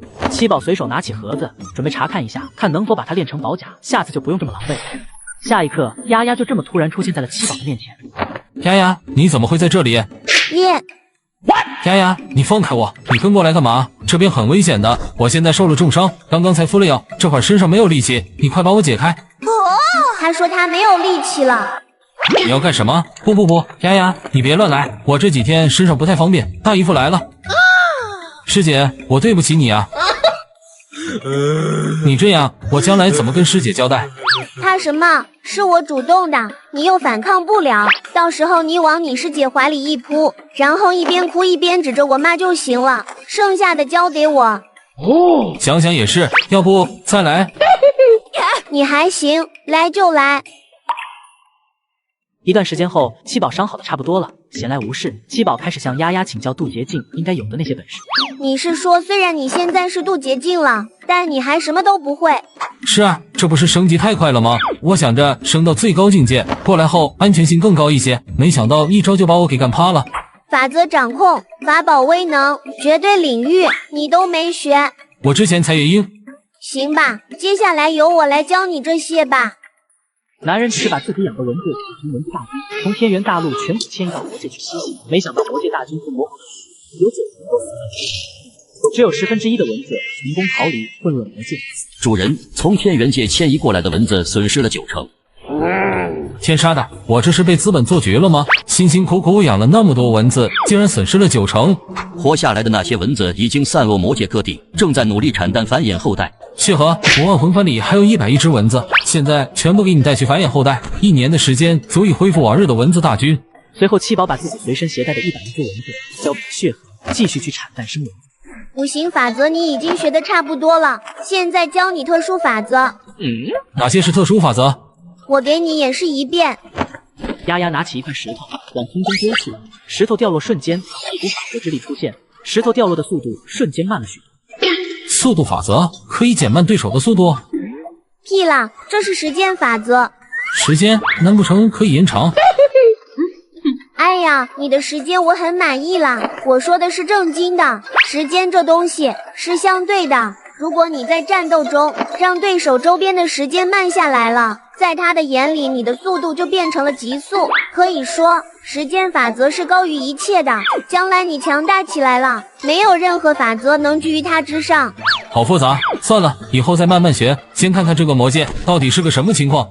魔界地狱那么大，你怎么看？放心，我有七彩悟空，一个筋斗10万8千里，他可以带着我们打探一番。你竟有七彩悟空，洗炼一只七彩神虫少说也要8000万灵石。不用，我左下角全新鬼符版本，开局就送7天无限洗炼，零损耗洗宠，点就能洗出七彩悟空，1天就能满背包七彩神虫，这么爽，我也要来试试。怎么下载？点我左下角，无需下载，直接开玩。我还给你们申请了登录送1000年神龙，洗炼100级必出100万年神龙。那我赶紧进你左下角玩去。走，我们好好去探测一下这魔界。魔界有7大岛屿，巨大无比，每个岛都有天元大陆上2个战区的大小。每个岛屿除了魔族就没有其他的生物了。于是两人看好方向，准备跨海飞行。飞到一半，突然看到下方一个小岛上正在进行着什么仪式。这是海鲜开会吗？走，下去看看。陌生语言，不是魔族语，听不清楚啊。简单，随便抓一只搜魂就行了。对不起了，帝王蟹兄弟。啊，真香！哎呀，在听场上的祈祷语，这一下就句句清晰了。伟大的古神啊，回应你的子民吧！那帮家伙岸上的东西吃完了，现在又盯上我们海里的了。求求你了，把那些天外来的坏蛋全给炸成灰吧！丫丫，我有感觉，这些海族应该才是这个世界的真正原住民之一。不过他们是海里的，而陆地上的那些原住民，怕是已经被魔族杀光了。你怀疑这个世界其实也是被魔族入侵的世界？不错，不过我还没有什么证据。那魔皇是可以操纵这个世界的世界之力。有没有可能，一个世界被攻占之后，是有方法代替掉这个世界的天道的？如果这是可能的话，那魔皇还真的有可能是外来的。那天元界的天道应该就是死掉了，而刚才那些海族口里的古神，可能就是这个世界曾经的天道。那些海族可能并不知道他们的天道已经被魔替换掉了，所以还来这里祭祀。看来要核实一下这个推断，就得去海底查查了。不久后，那群海仙祭祀完后回到海底，循着那些前来祭祀的海族的痕迹，两人一路追了下去。出来，藏在边上是想偷袭我们吗？等等，你们身上没有魔气，两位是从上面来的，你们陆族还有多少人活着？陆族，我二人的确来自陆地，但并非这个世界的陆地，而是天元界的大陆。天元界又有世界和我们对接了。又有，看来和这里相连的世界，恐怕还不止一个。吾乃海王座下东海将军八爪一族罗志相，敢问阁下高姓大名？我乃天元界七宝，这位是我的夫人之一丫丫。两位上面来的客人，我看你们两位身上并无魔气，所言定然非虚。不知道来我海族所为何事？魔族入侵我天元界，虽然2次都被我们打了回来，但为了能彻底解决此事，所以我二人来此调查，希望能找到魔族的弱点。可是陆地上一点有用的信息都没有了。敌人的敌人，那可是天然的盟友啊！两位客人，今天正好是我们海族的大朝会，七海都来向海王汇报情况，正好把你引荐给海王。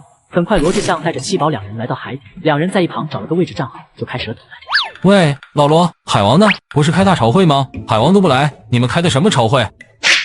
那不就是吗？一进海底峡谷，你就应该能看到啊。这特么就是海王，居然还只是海星，海星也就算，还是统治七海的海王。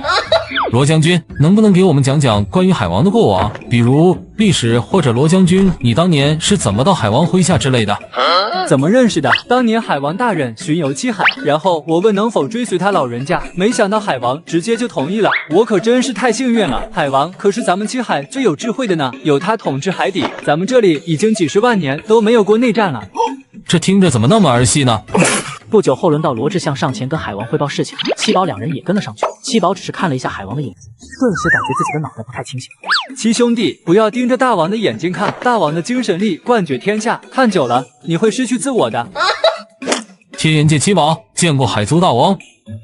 在下海族之王派大星，欢迎来自天元界的客人。只因男人在魔界随地大小便，就被魔皇伏击，只能躲到海底苟着，等待自己蚊子大军发展起来。没想到遇上海族最有智慧的海王，正好找他了解一下魔皇的弱点。来我青龙界何事？这里不是魔界吗？青龙界难道是这个世界之前的名字？没错，这个世界原本就是叫青龙界的，只是魔族入侵青龙界，陆地上的生灵反抗，终究还是不敌。来的路上，我发现魔气完全侵染了陆地，下一步可能要对海族动手了。这我很清楚，你应该不是专程来提醒我的吧？我来是为了结盟。结盟？我海族虽然现在示弱，但他魔族想要把我们也清理干净，不是那么容易的。至于你天元界最近的一次入侵，好像也没有成功，的确很让我意外。我天元界布置了一些后手，这些暂时还不能说。不过我可以确定的是，将来真的出手对付魔皇特朗普湖的时候，绝对不会是你海族冲在前面。七宝说这话时，有如大道之势，天道作证，害大星对于古神的力量波动很是熟悉。你刚才说话似有大道真言相伴，看来你在你们天元界的地位不低啊，否则你那个世界的古神不会震动大道来为你证实所言。魔皇特朗普曾2次用世界之力来定位天元，我怀疑他已经以自身替换掉了青龙界曾经的古神，也就是天道，否则他不可能掌握世界之力为他所用。我海族也有这样的怀疑，但我们没有任何证据佐证这点。古神的道场我知道在哪里，如果你能找到古神消失的真相，将来你进攻魔族之时，我海族可以助一臂之力。好，结盟的事就这么定了，为了方便联系，这个你拿着。随后罗志相领命，带着七宝两人前往古神道场查看究竟。罗将军，你们海族一年开几次大朝会？我们吗？一年只开2次大朝会，一次开半年。海族这都什么脑回路？不久后，一行人来到一处小孤岛，七宝用神石覆盖全岛，除了山体内一座石像外，其他什么都没有发现。两位，我就不进去了，大王让我带你们来，这任务也完成了，我就先回去了。走吧，我们进去看看。这里空间十分巨大，底部全是岩浆池，正中间有一个很大的平台，屹立着一座猴子石像。七宝正想上前，却发现空气中隐隐藏着一种奇怪的波动，于是原地盘腿坐了下来。紧接着，一段段记忆映入了七宝的脑海。信仰之力、因果、气运、世界之力，原来天道是这样来的。得到了哪些信息？天道是诞生于生灵内心之中，无数生灵的信仰才产生了天道。生灵在这个世界上生，在这里死，生灵就成了这个世界力量的具体表现。特朗普湖能代替青龙界原本的天道，只因为他杀光这个世界上所有生灵。没错，但生天道的陆地生灵消失了，天道自然也就消失了。海族并不是原生信仰的发源的，所以海族的信仰保护不了天道。这么多年以来，海族的信仰只是让这石像能基本保持着微弱的天道之力。所有的信息融进了七宝的识海，眼前的这具原味的石像开始运行。七宝读懂了古神的意思，青龙界他交给七宝了。你好歹给一些好处吧，这里光秃秃的，除了地板砖，其他宝物毛都没有。等等，地板就你了。于是七宝动手开始撬了起来，不久，一大半的地砖就进了七宝的储物袋里。哈，你们就不能自己进去吗？神奇的一幕发生了，余下的地砖居然自动飞了起来，往储物袋里飞去。七宝慌忙打开储物袋，一块朴实无华的板砖静静地躺在里面。一块？怎么就剩一块了？系统验一下，这是什么东西？宿主，你现在还欠了9527点属性点。少废话，验。板砖系青龙界古神级世界之力铸造，其重量、大小、数量均可变化随心，攻击效果无视任何防御，被攻击的任何生灵均会强制性的眩晕1秒钟。任何防御，这还是概念武器啊！尼玛，这古神该不会是拿全部的世界之力去搞这玩意了，所以才被魔皇特朗普湖给捡了便宜吧？里面还有一个器灵。我大哥没了。小朋友，你大哥是不是古神？是的。你大哥说了，让你以后跟我。嘿，小骗子，你才来多久？我大哥都死几万年了。总之，跟了我，将来能替你大哥报仇。报仇？那行，但是你得答应我，让我吃饱，我饿了几万年了。行，一个小屁孩能吃多少？不到1秒钟，七宝全身的灵力被抽干，差点晕倒在地。是哪个妖精把你吸成这样？老娘都舍不得这么干，他居然敢！是谁？你叫他出来！我没事，只是被气灵吸干了灵力。随后，七宝把板砖的事情跟丫丫说了一遍。你是说这小胖子能无视任何防御？是的，而且是绝对的强制性眩晕1秒钟，但只限青龙界内。不得了啦！我也和你一样的震惊，你现在知道怎么做了吧？小胖墩，我的灵力也给你吃。两人再加上气灵，就在这孤岛之上一起修炼了几年。蚊子在魔界繁衍数年，修炼数年，而且在魔界出生的蚊子都自带病毒，蚊子的伤害加倍。血河，时机到了，通知学员，计划开始。